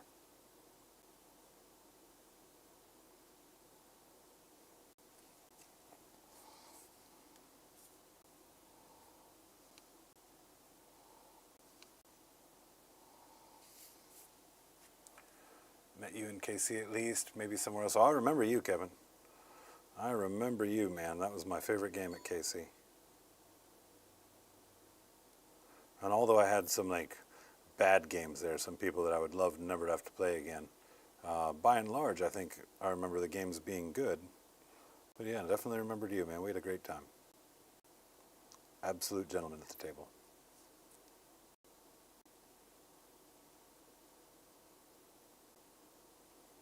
And welcome to the chat, Kevin. Great to see you.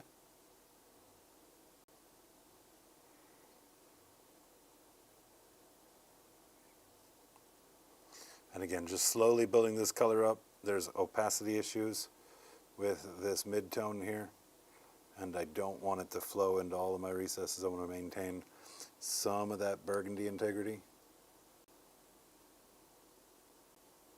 So just multiple passes. That'll get us where we want to get to.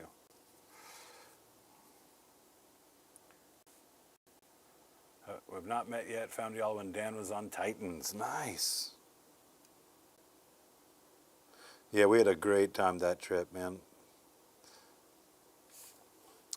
I've met Adrian a couple of times at events prior to that, which I was able to set that up, that opportunity up.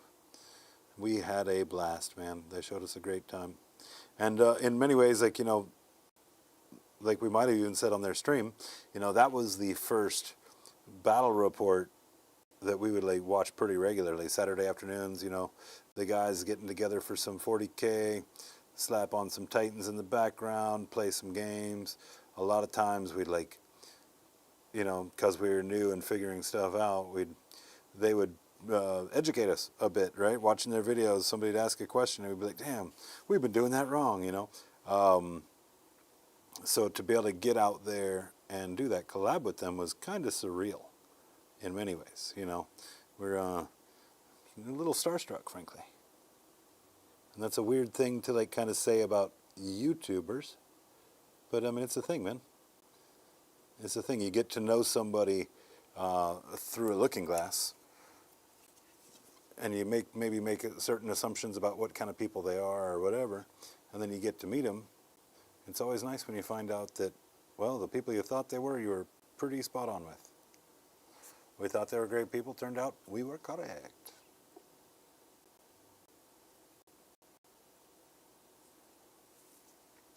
Once we start into our next pass, I think it'll all be a little bit more clear to you guys. What I think that these colors are probably very hard for the camera to be able to pick up and display.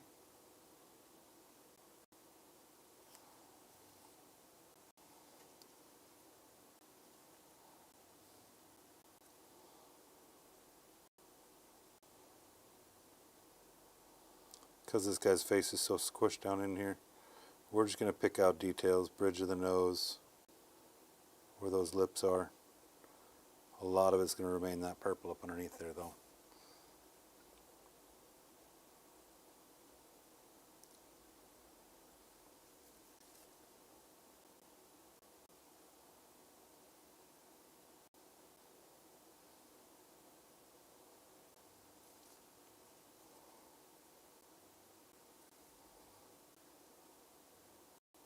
Well, William, we got to try and make it down to one of our RTTs at some point. I know that's a hell of a drive, right? About 6 hours or so, 5.5, 6 hours. I know that's a hell of a drive, but we have a good time. You get to meet some of these goblins, get to hang out with them on a person-to-person level, be able to get some good 40K in as well here at Counterspell. You know, be great to have you.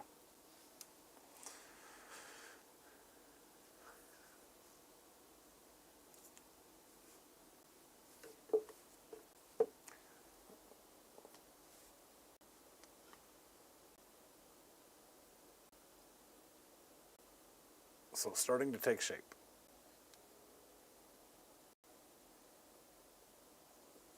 Starting to.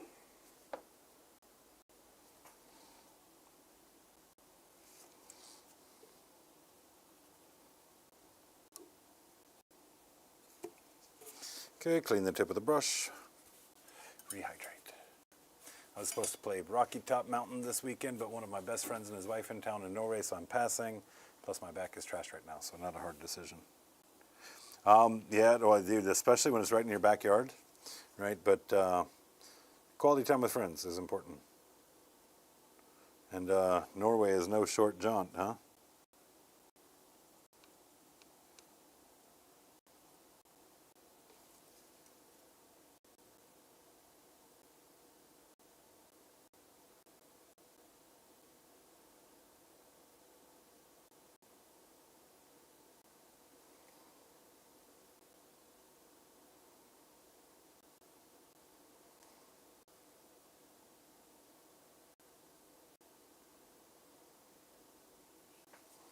Face is so tiny.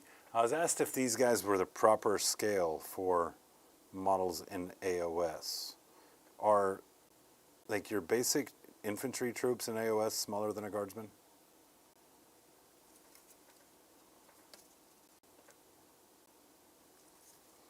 Because these guys are definitely smaller than a guardsman.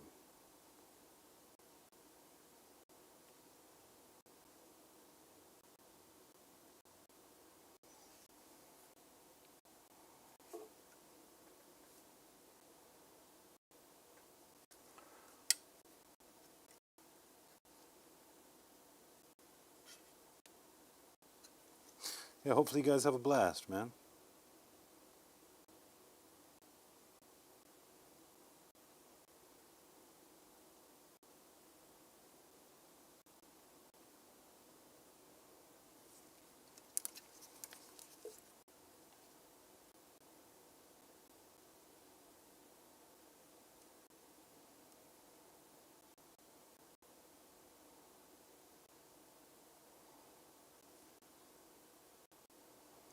Like, I'll tell you, these guys are too small to paint eyeballs on.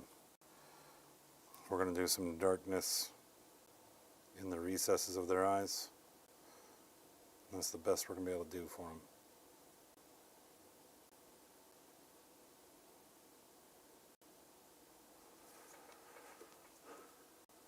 I think this is AOS, right? The Gargants? Maybe it's both.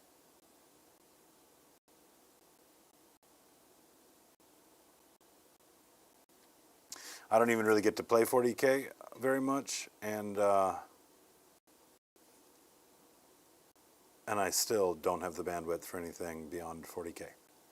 Even not playing, it's about the most I can do, most I can keep track of. So I don't know Sigmar very well at all. All right, we're going to go back in with our lighter color, and we're going to start grabbing the areas that are aiming up.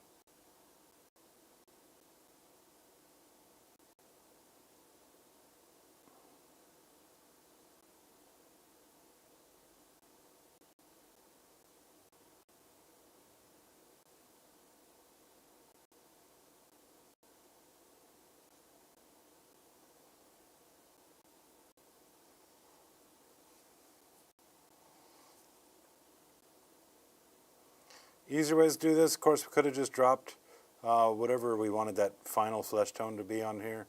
Added a little wash to it, highlighted it back up with that flesh tone. But I'm trying to do as few things the easy way as possible in this model. Again, just trying to do a little bit more than I normally would at every stage here.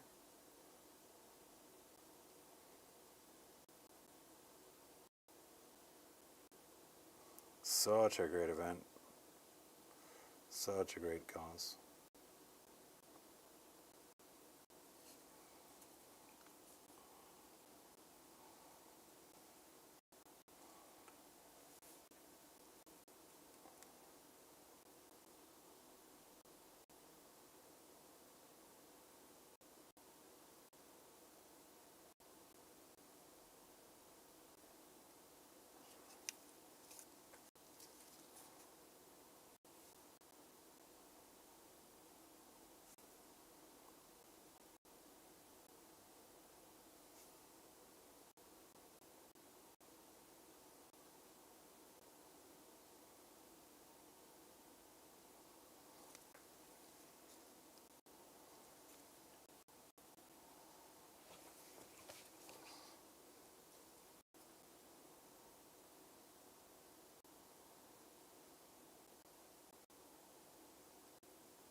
This is kind of flat, but you know how the ball of a foot is shaped? We're going to try and really accentuate that, even though it's not sculpted here.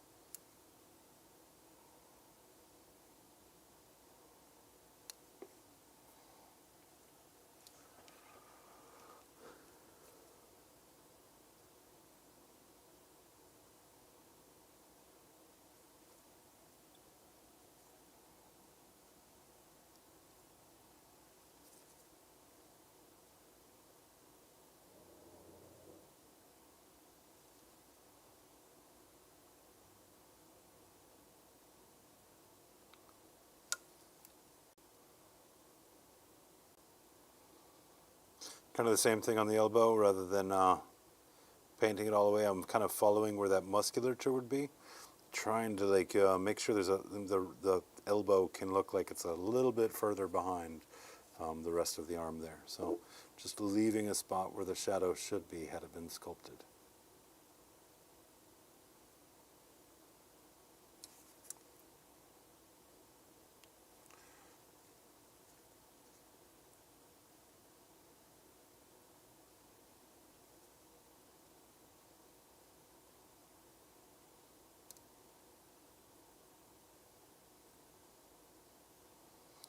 Are you kidding me? This dude's got a broken thumb. There's a little, his thumb just peeks out that way. Yoink. That's cool, dude. It's cool and I hate it. I think I severely underestimated the amount of time these snacky dudes were going to end up taking.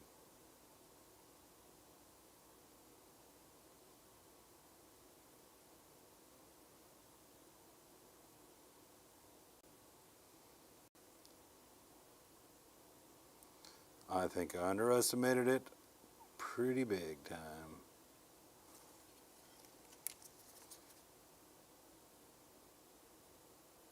They're definitely worth the time. It is a really cool detail for the model.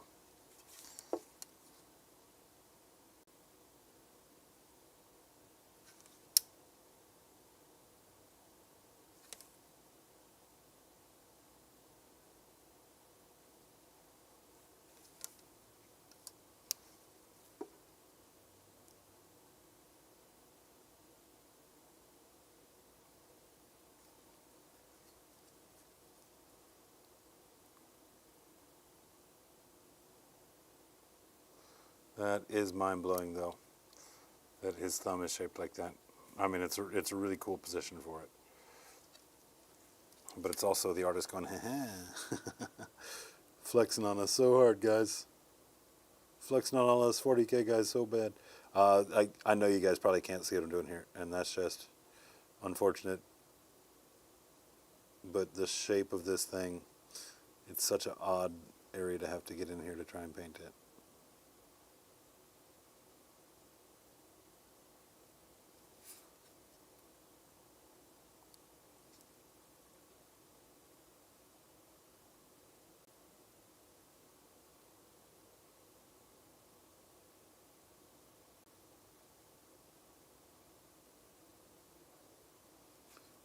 We're going to have to come back to it.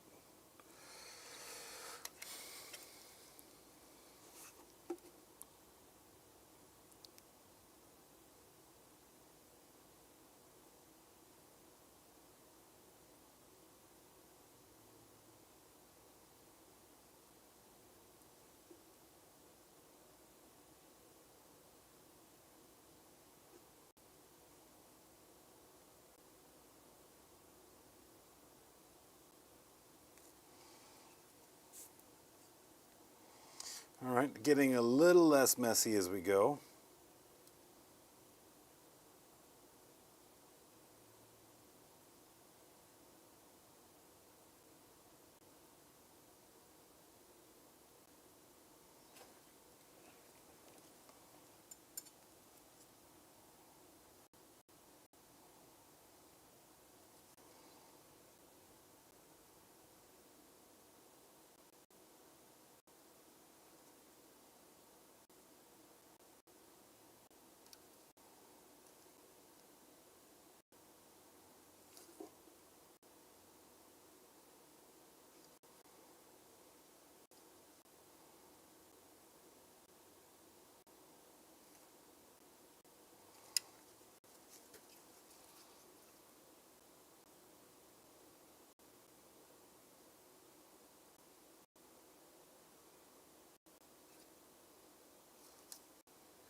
Any Ted Lasso fans? Looking like we're getting a season 4 of Ted Lasso.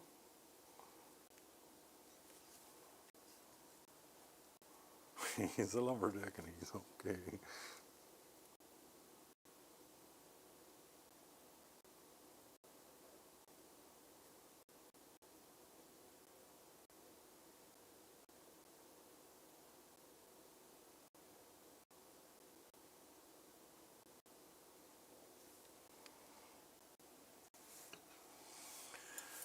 Okay, okay, let me fix that stupid broken thumb. Don't worry, buddy, you're gonna be okay. Your thumb's still gonna be broken, but it'll be painted.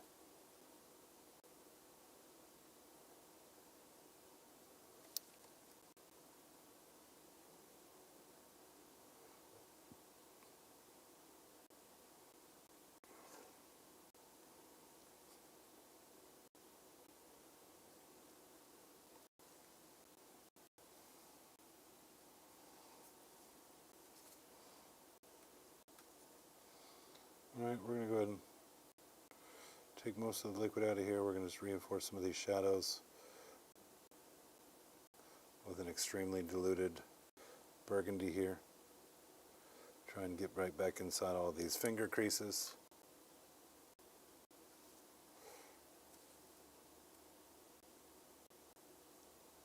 Make sure we get good separation, finger to finger. That small detail will go a long way if you can tell them apart.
That's pretty good. Pretty good, pretty good. Now I need something that will be a nice final highlight for it. Dragon Fang here has a little bit of yellow to it. I'm going to take that. It's very close to a white.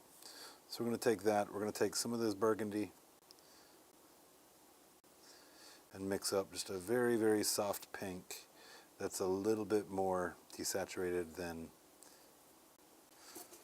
our fleshiest color.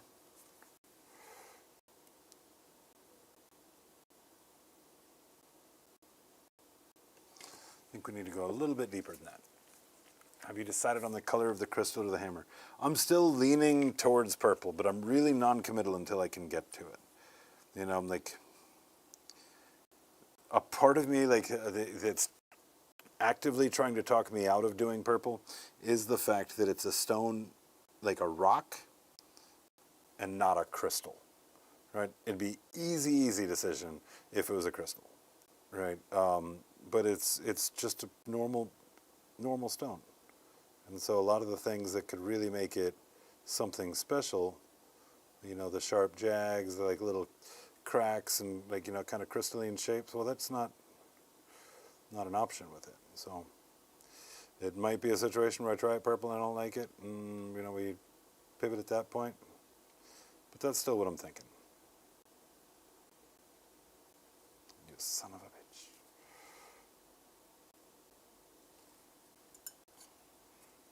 Paint was too loose, it got in a crack, so we're just going to be clearing that with some fresh water, letting that dry again, and then we'll come back to it. Now here's one of the reasons that I'm typically a pretty big proponent for not mixing,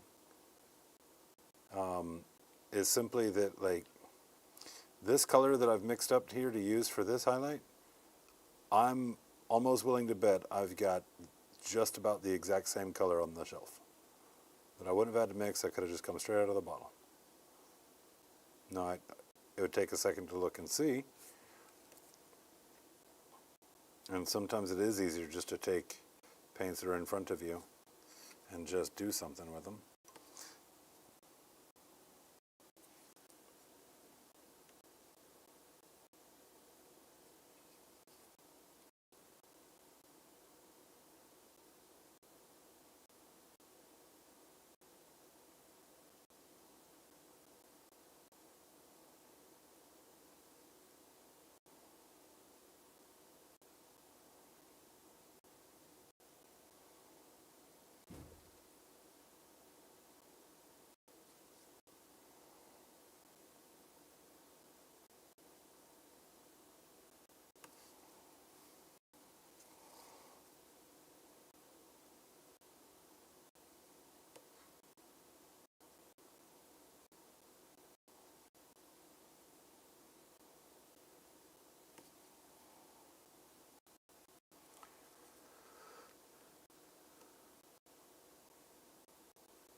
All right, let's see if this reads on the camera for you guys.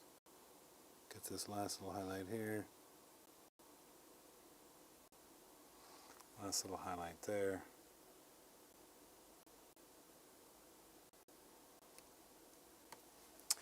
This face is going to take a little extra love for sure.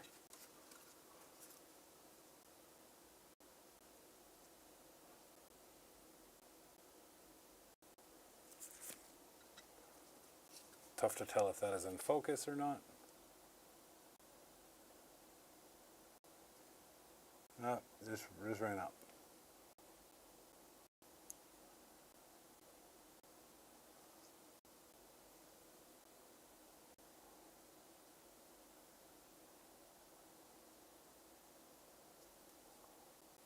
There we go.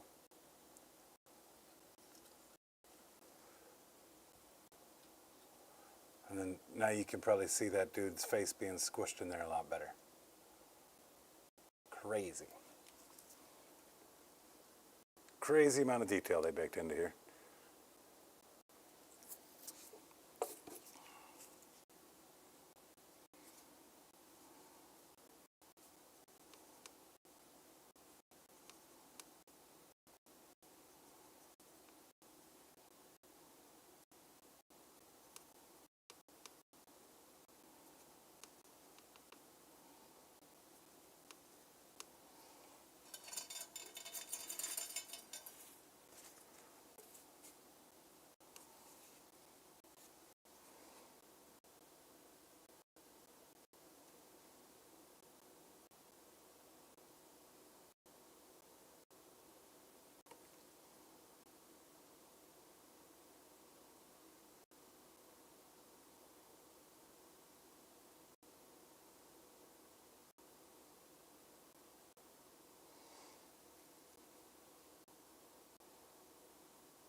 Yeah, I watched the newest Reacher last night.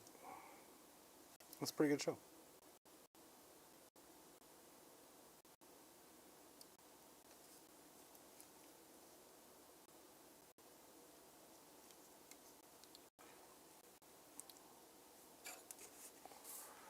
All right, certain things I really like about this. Other things I don't love yet. I really like the way the tunics turned out.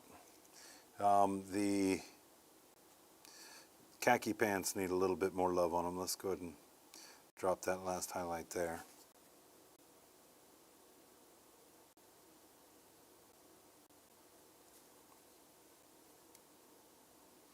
Watched the newest episode of Daredevil too. Still enjoying it, but it's moving a little slow. Not gonna lie, I'd like to see a little more ass kicking.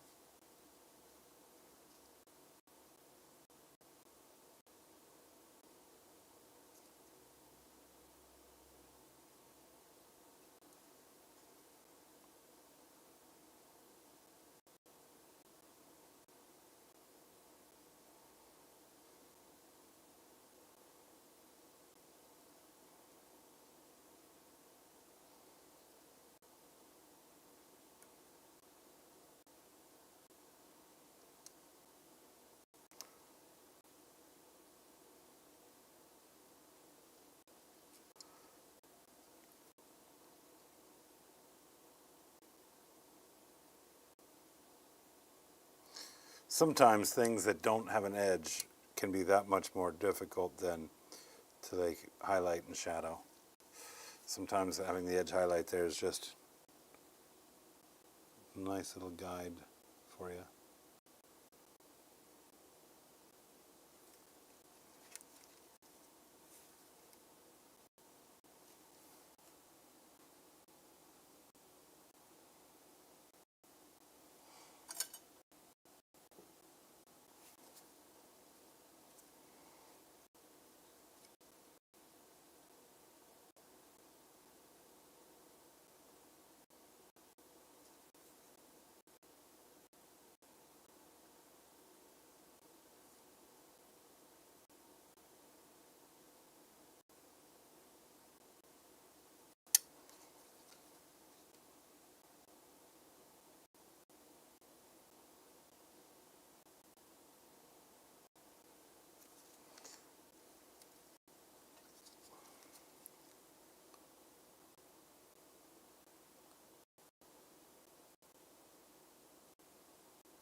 Okay, pretty good, very cartoony.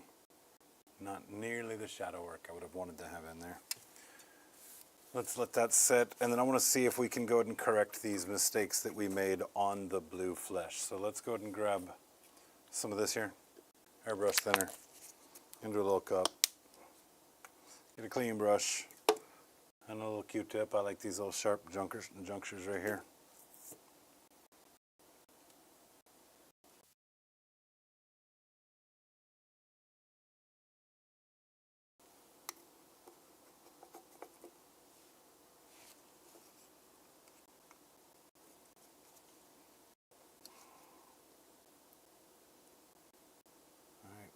Right here on this blue flesh, there's a lot of spots where we got paint. That paint has now since dried.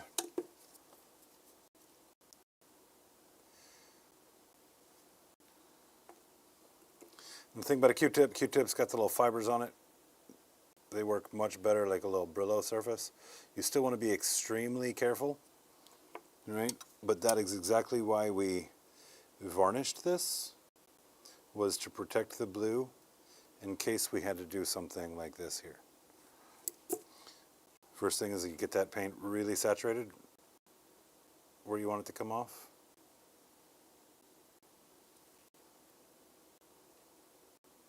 And this is a great trick that I find very few people talk about.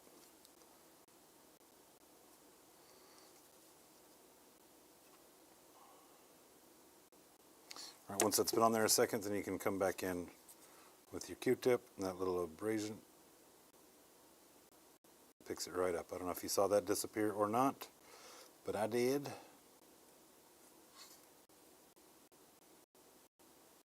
And now what could have been a ton of repainting isn't. It's instead fixed. Behold the power of varnish.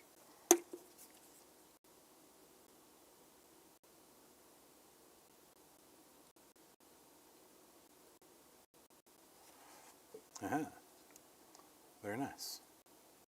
Well, that's less work for me there. That is nice.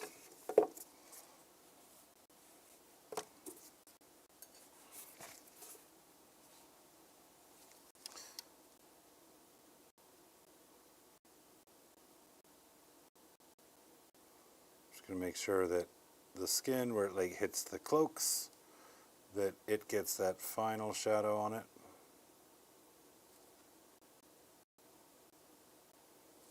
Down in those recesses.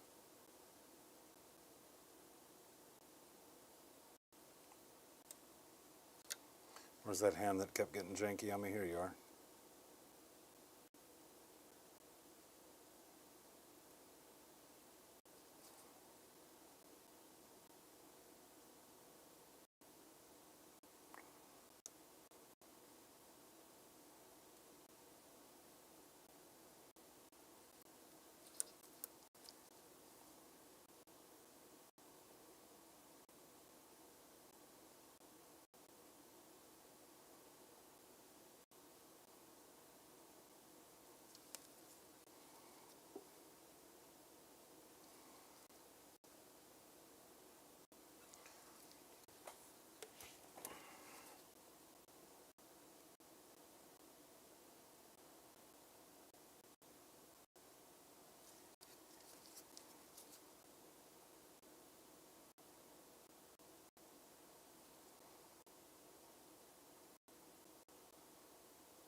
My dude does have a derpy face too. I will say that. So although I'm struggling to get the paint to look good right there, he was never meant to be pretty, I don't think. All right, let's go ahead and come back in here and touch that again. Clear that up just a little bit. And a reminder, guys, that trick only works to erase issues if you varnished it. And even then, it is a crapshoot. So proceed with caution. Now I'm going to do the same thing with the green pants here. Get a little bit of shadow worked back into them a little bit better.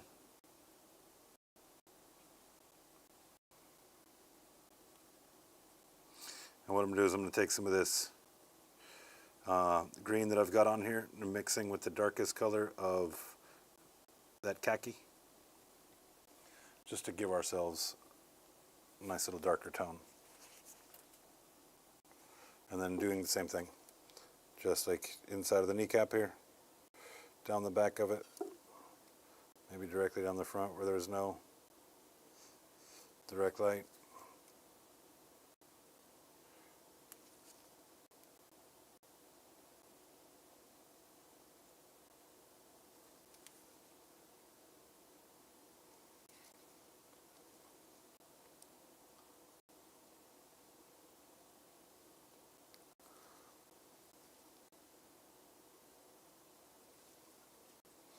And we could add things like we've done in the past, like little scratches and whatnot.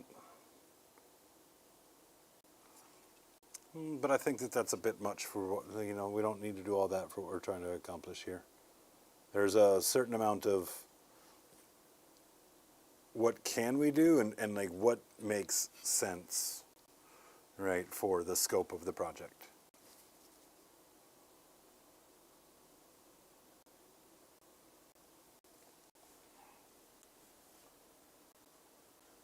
It's got a fistful of dudes.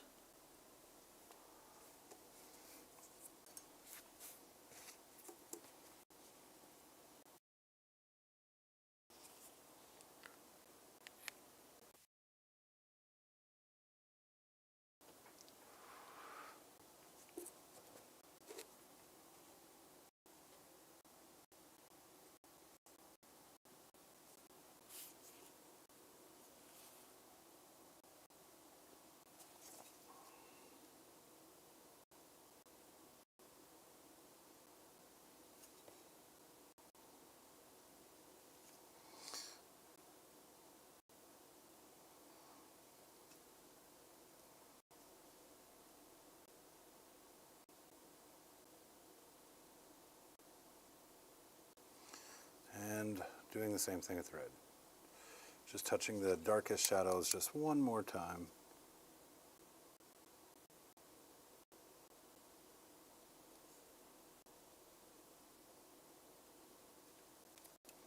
To really push home the different volumes and enhance the shape.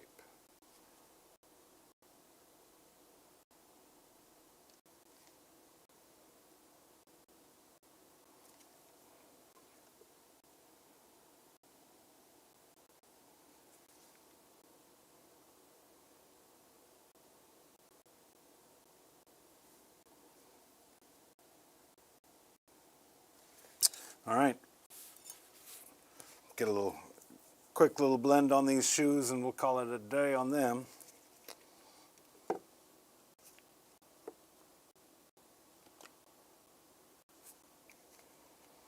Back to a dry rust, kind of an orangey brown.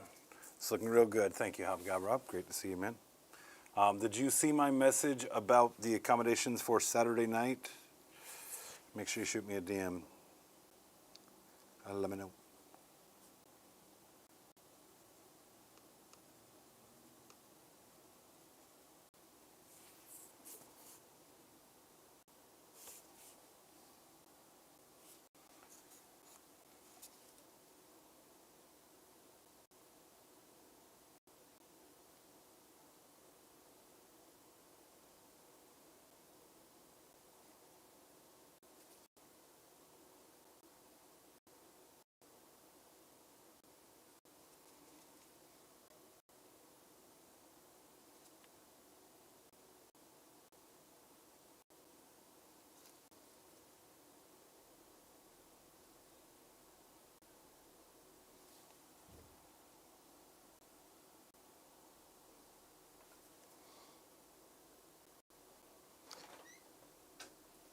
What's going on, man?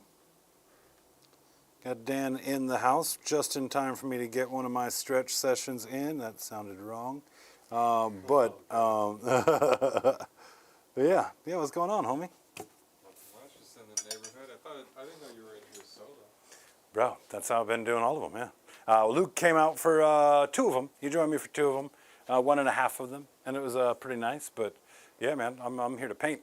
I'm a man with a job to do. Yeah, get in here, have a look. Yeah, man.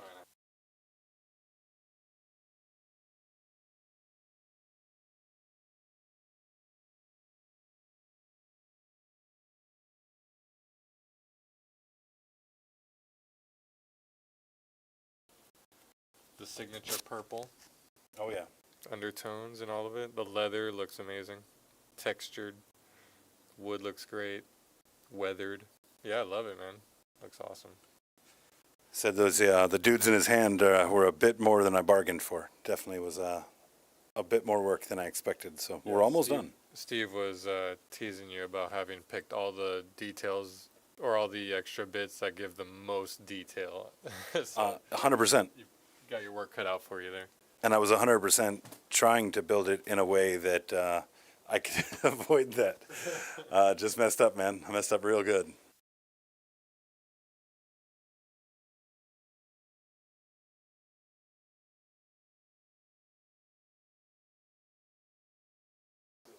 Yep. Emperor's Children right there as well. Dan's going to be taking these home, getting these assembled.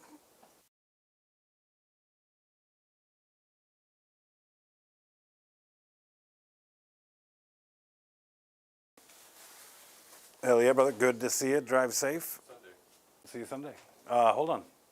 You're not coming out Saturday night for a little bit? Oh, yeah, I'll come on.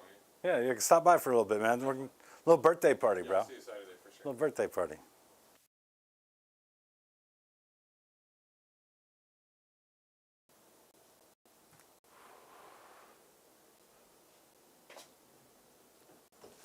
And yeah, we can leave that. We can leave that on open if that shop is quiet. Little toasty in here. The noise marine assembly is terrible. I imagine. Yeah. Yeah, I saw a ride will be helpful. Paige will enjoy the time with Missy, I'm sure. Excellent, excellent, excellent.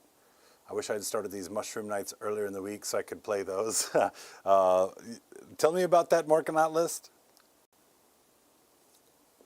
Did I see it's 3 Morkas, 3 Gorkas? Because friendship is overrated. All right, I'm going to have to come back and address this guy's face. I want to let that kind of set and simmer, but I do like the way it turned out.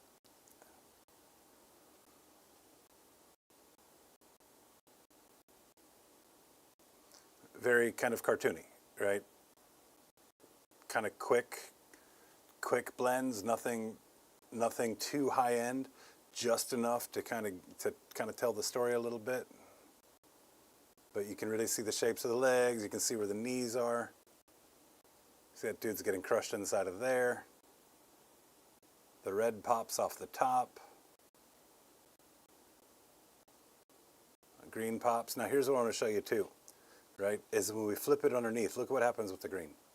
The green is just the base coats in the very deepest areas.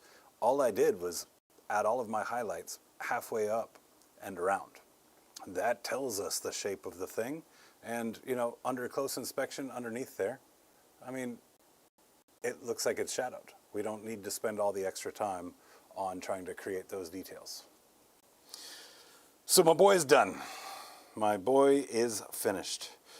We do have a giant face to work on, and that has elements of things that we've been working on already, such as the hand there. Got a couple of bones we've got to put some the rest of the color on. We've got to work out the teeth. Let me see. Kind of hard to see the details there. Let me put on my old man spectacles. If that old man was a mad scientist.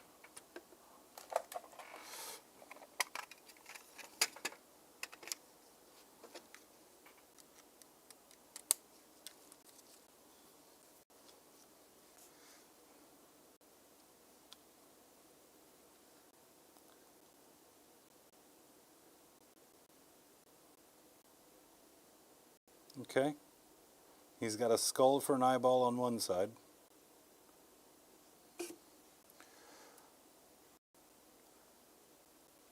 It's going to be very interesting. Very interesting indeed.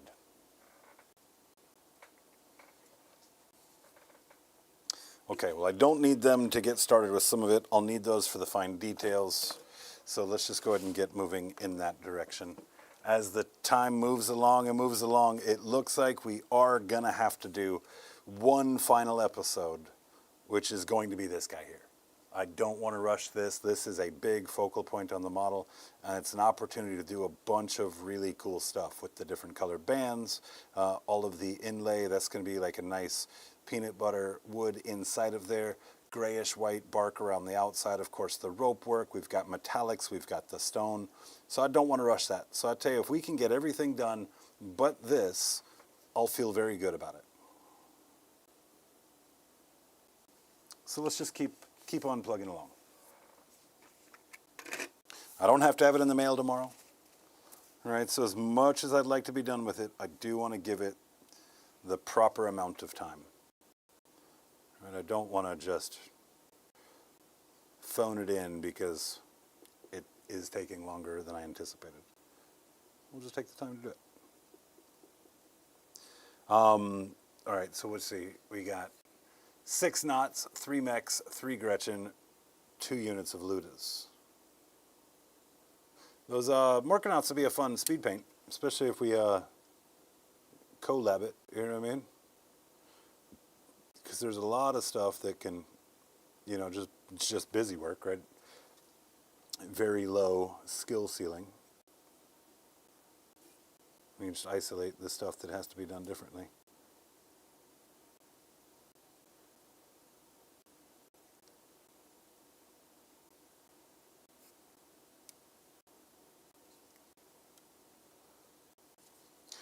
And we're going to just use the same kind of colors here that we used below, the same flesh tones in the same general way.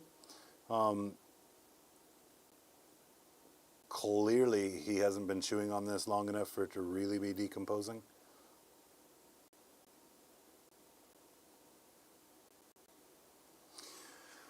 But we're also going to take this same color here, and we're going to do his gums.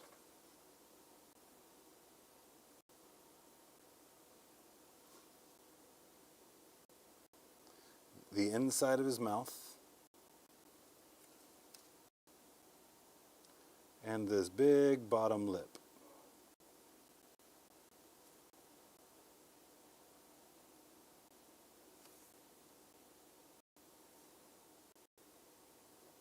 We're going to use the colors that we add to the surface to make it look different than the arm that he's chewing on.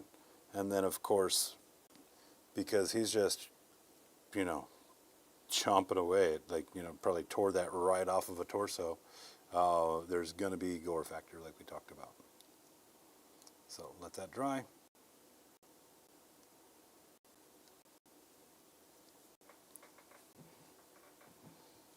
I do like those toenails. They look funky. And a dream, what could go wrong? No, it sounds gross. It does sound gross, for sure. Are you going to be able to utilize all of the transport capacity of those knots? Or is everything that you shared there the whole list?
Oh, the waiting time.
Leave plenty of shadows down in there.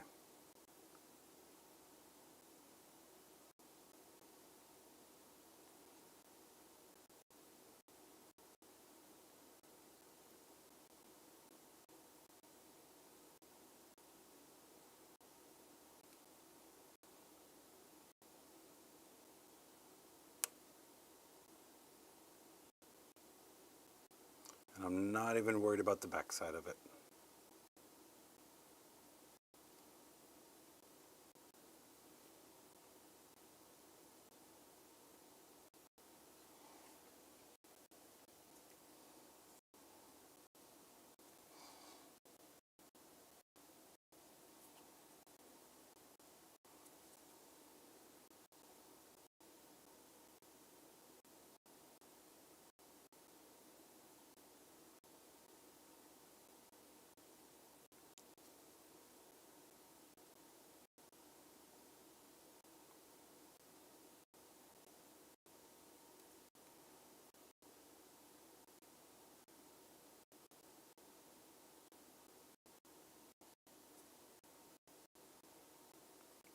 And it looks like there's like muscle tendons and stuff that's holding this in his mouth.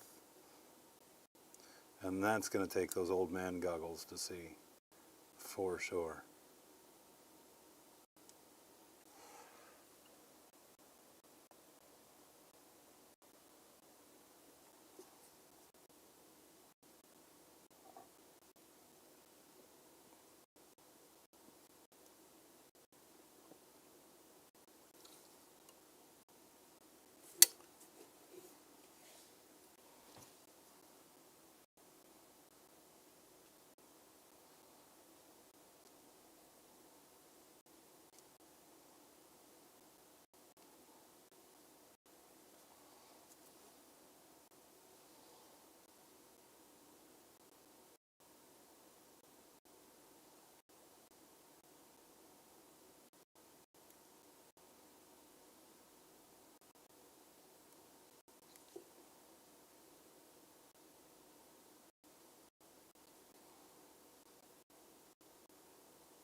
Okay, so I think that we need a vibrant pink.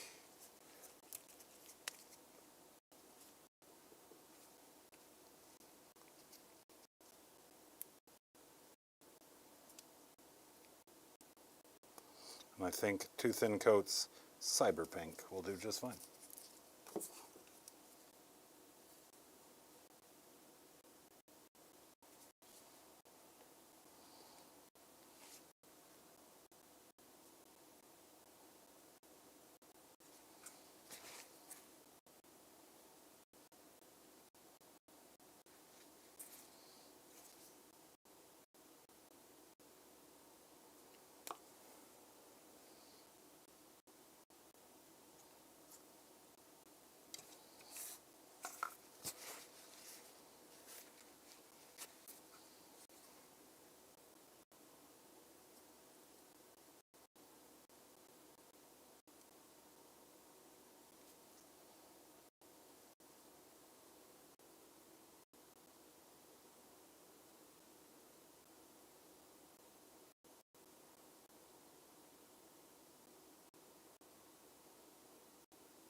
Yep, that is my melon.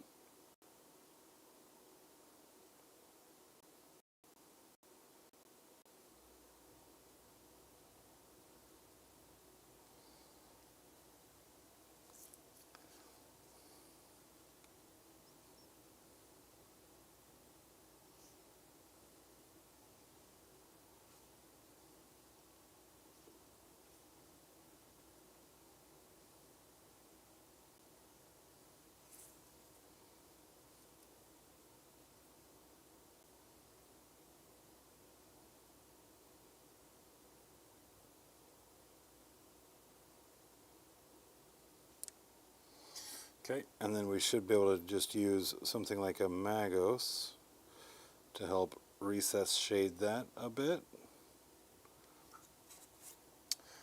We do also have to consider what color are we going to move his lips. A normal flesh tone I feel like might be a little out of place. I don't want to dig too deep on purple either.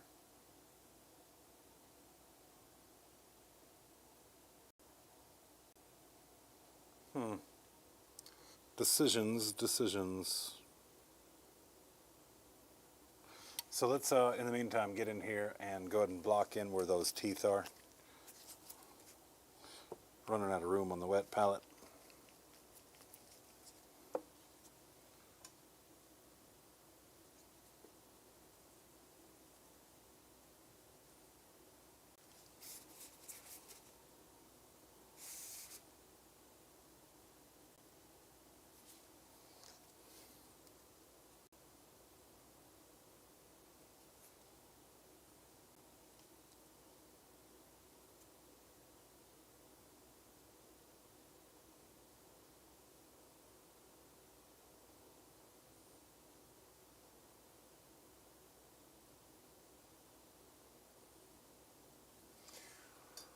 All of these details are so small.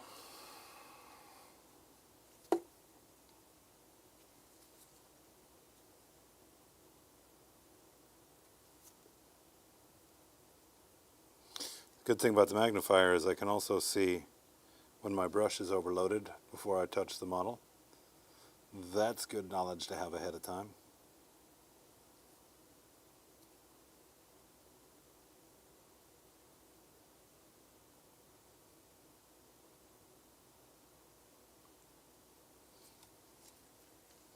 Might have to reduce my brush size.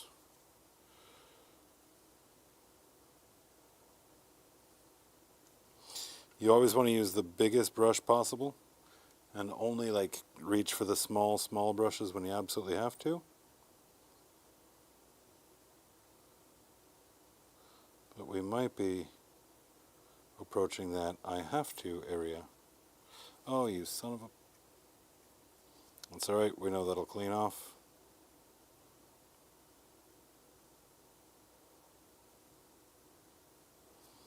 And even if it doesn't really, that's okay, because we can just paint over it.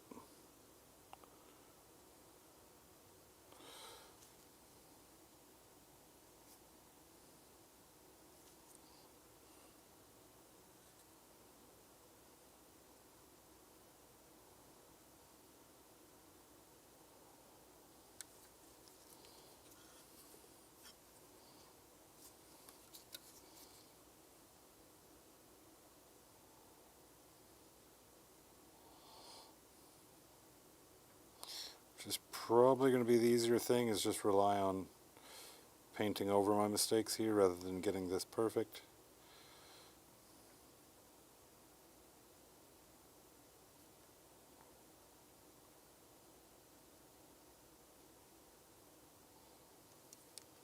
Sometimes you have to make a mess first, right?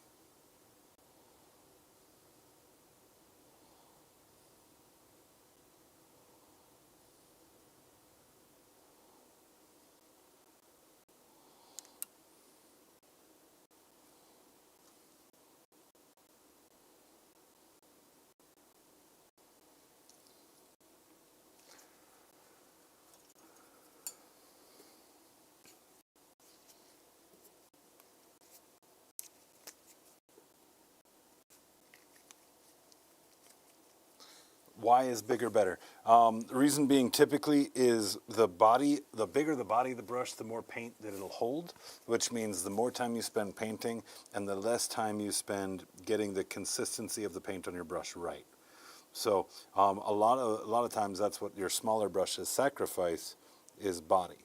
And when we talk about the anatomy of a brush, handle, ferrule, body, tip, right? So you want the bristles to hold more paint.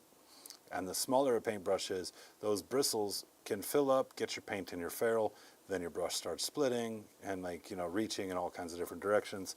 And so a bigger brush also has not only a bigger body that holds more volume, however, it also tends to have longer bristles, which makes it harder for the paint to wick up into the ferrule where you wouldn't want it to be.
Yeah, it's a common misconception, like, I'm painting a bunch of tiny things, how tiny of a brush can I get?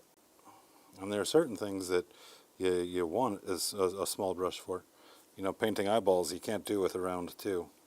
At least can't do it very well.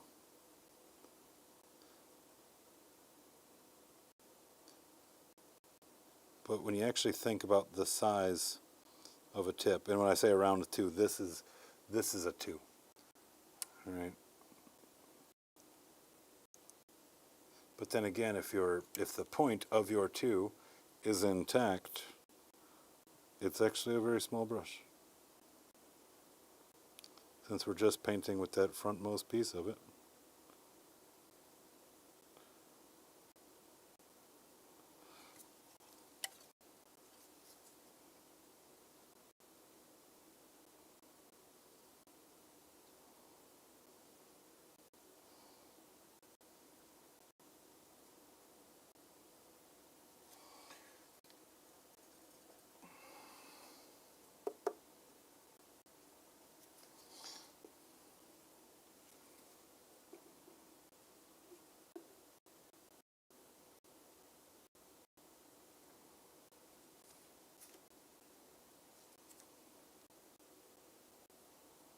You son of a bitch, I just fixed that lip.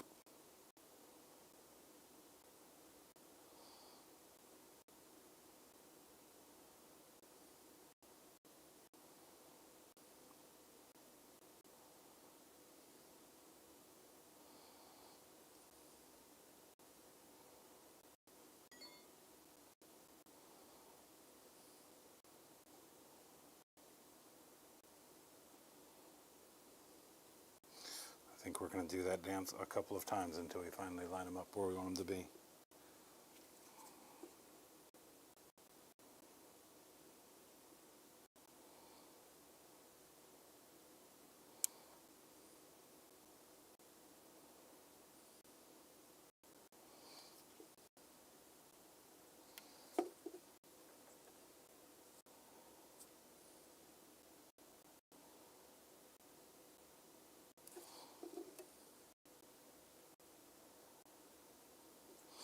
Natalie, was Rob in town when you visited, or was he still in Japan?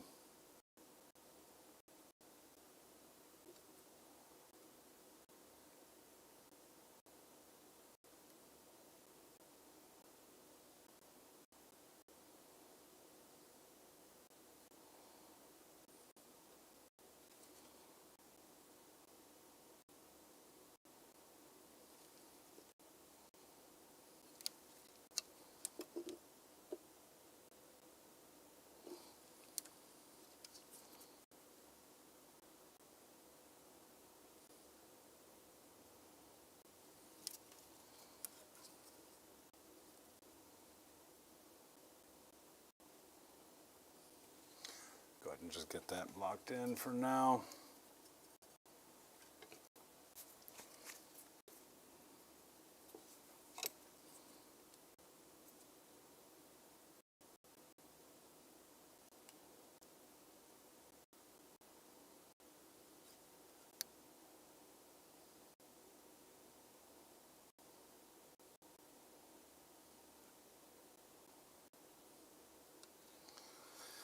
Okay, so let's see what happens when we break this burgundy down with pink. It won't be going directly to flesh tones.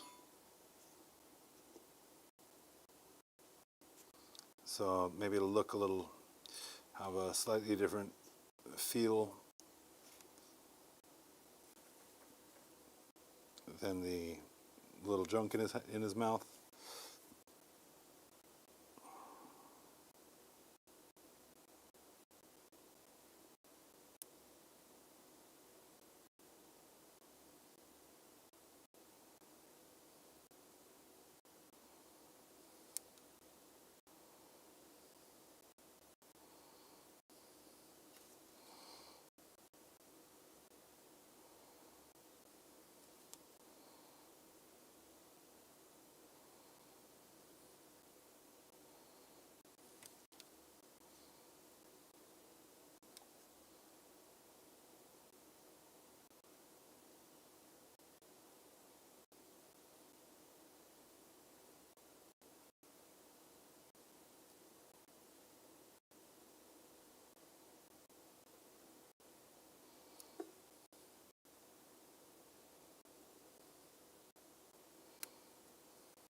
So you have met him, meaning you have not come out unscathed.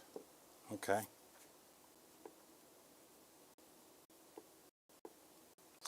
Using a pale skin now to lighten this pink up a step further. And this is going to take it closer to a flesh tone, but still have a lot of pink value in it.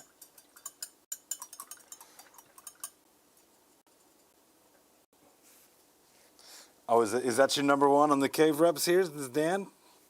Is that who you're the fangirl for?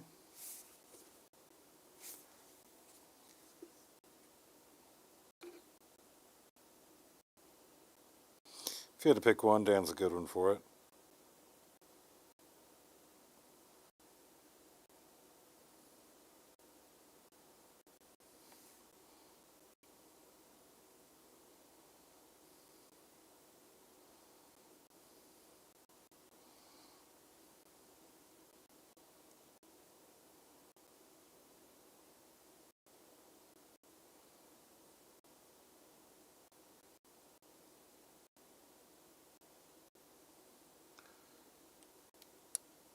What's going on, white chocolate?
Yeah, I know that there's probably things like my face getting in the way for these shots.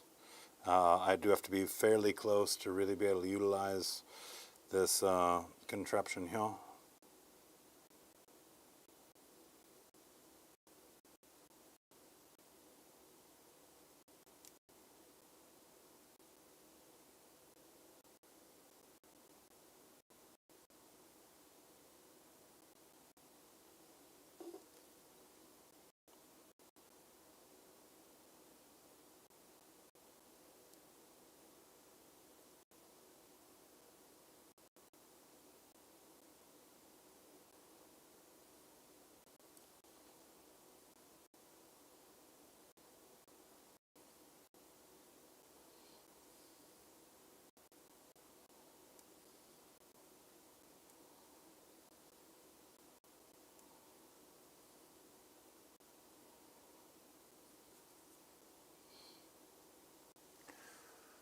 All right, it's pretty quick and dirty. And then what we'll probably do from there is add a little Magos to add a little bit of color depth and reinforce some shadows. But that pink that's underneath it is going to help kind of keep it separate from the that fleshy arm there.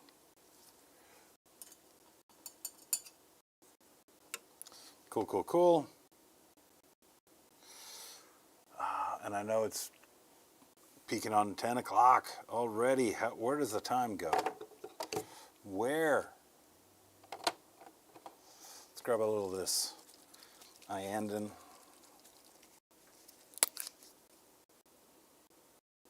I talk about not using contrast paints in nice brushes. Now, of course, you know, I mean full applications of contrast paint. Like I'm covering a model in contrast. I do use nice brushes for it in other places for sure.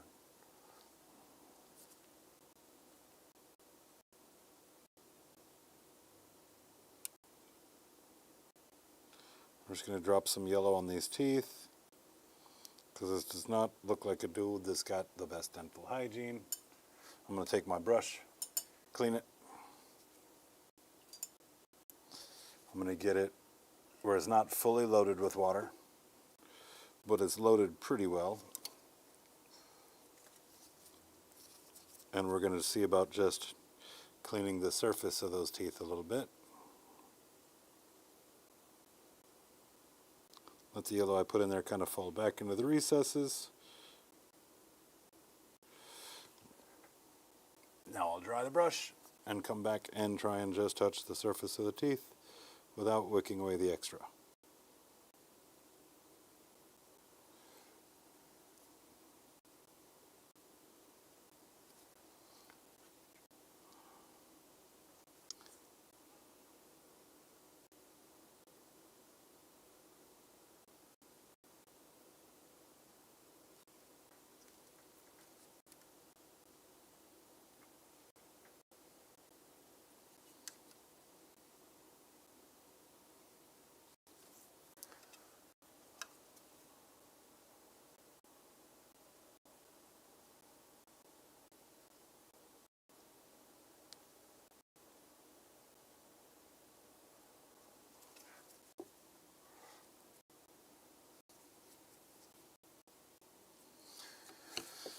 Get just a touch more white out.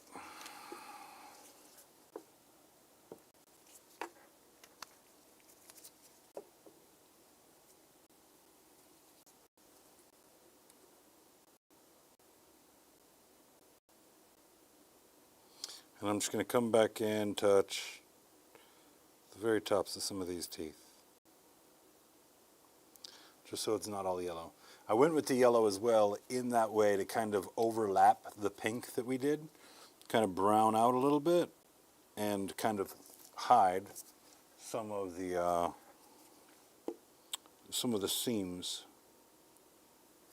Have a brush in my mouth. Sorry about that, guys. And to act fast to fix that white on the lip, because I don't want to paint the lips again. We did that already. I want to paint new stuff.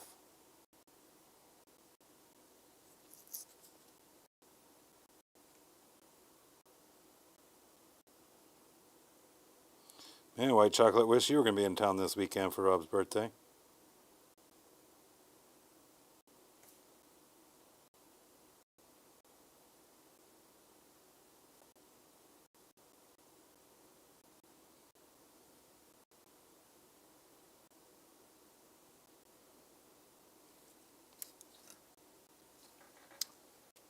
All right, there you go.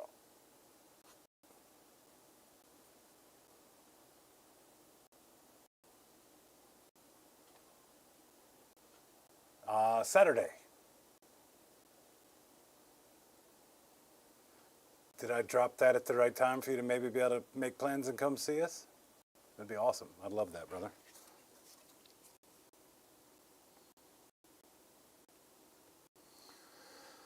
All right, those teeth look fine for me. Moving on, actually past 10 o'clock now, so what I'm going to do is I'm going to go ahead and work that Magos in, like we've talked about here. A lot of the other details in the face are pretty straightforward and easy. You know, finishing out the rest of this to make it look good like we want it to. It's just going to take a little bit of time and a little bit of tweaking. Because I didn't get as much done, we are going to do one more final session. Tuesday, we'll wrap this bad boy up. And then that will still give me about a week to make sure it gets to JC in plenty of time for the event.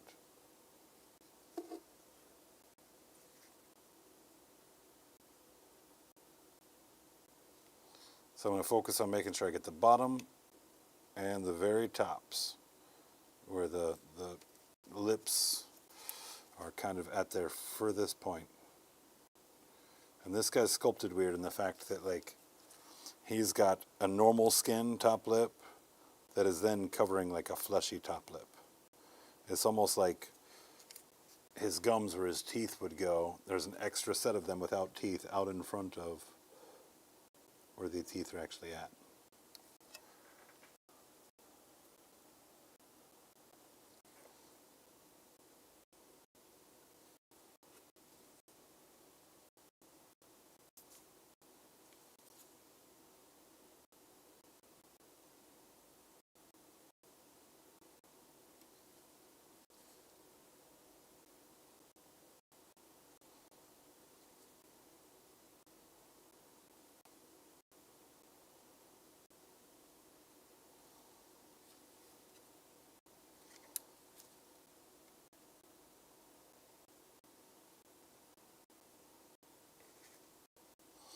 Alright, and then just some around, like, close to the teeth. I don't want to overlap the teeth, but close enough to them to give us that shape.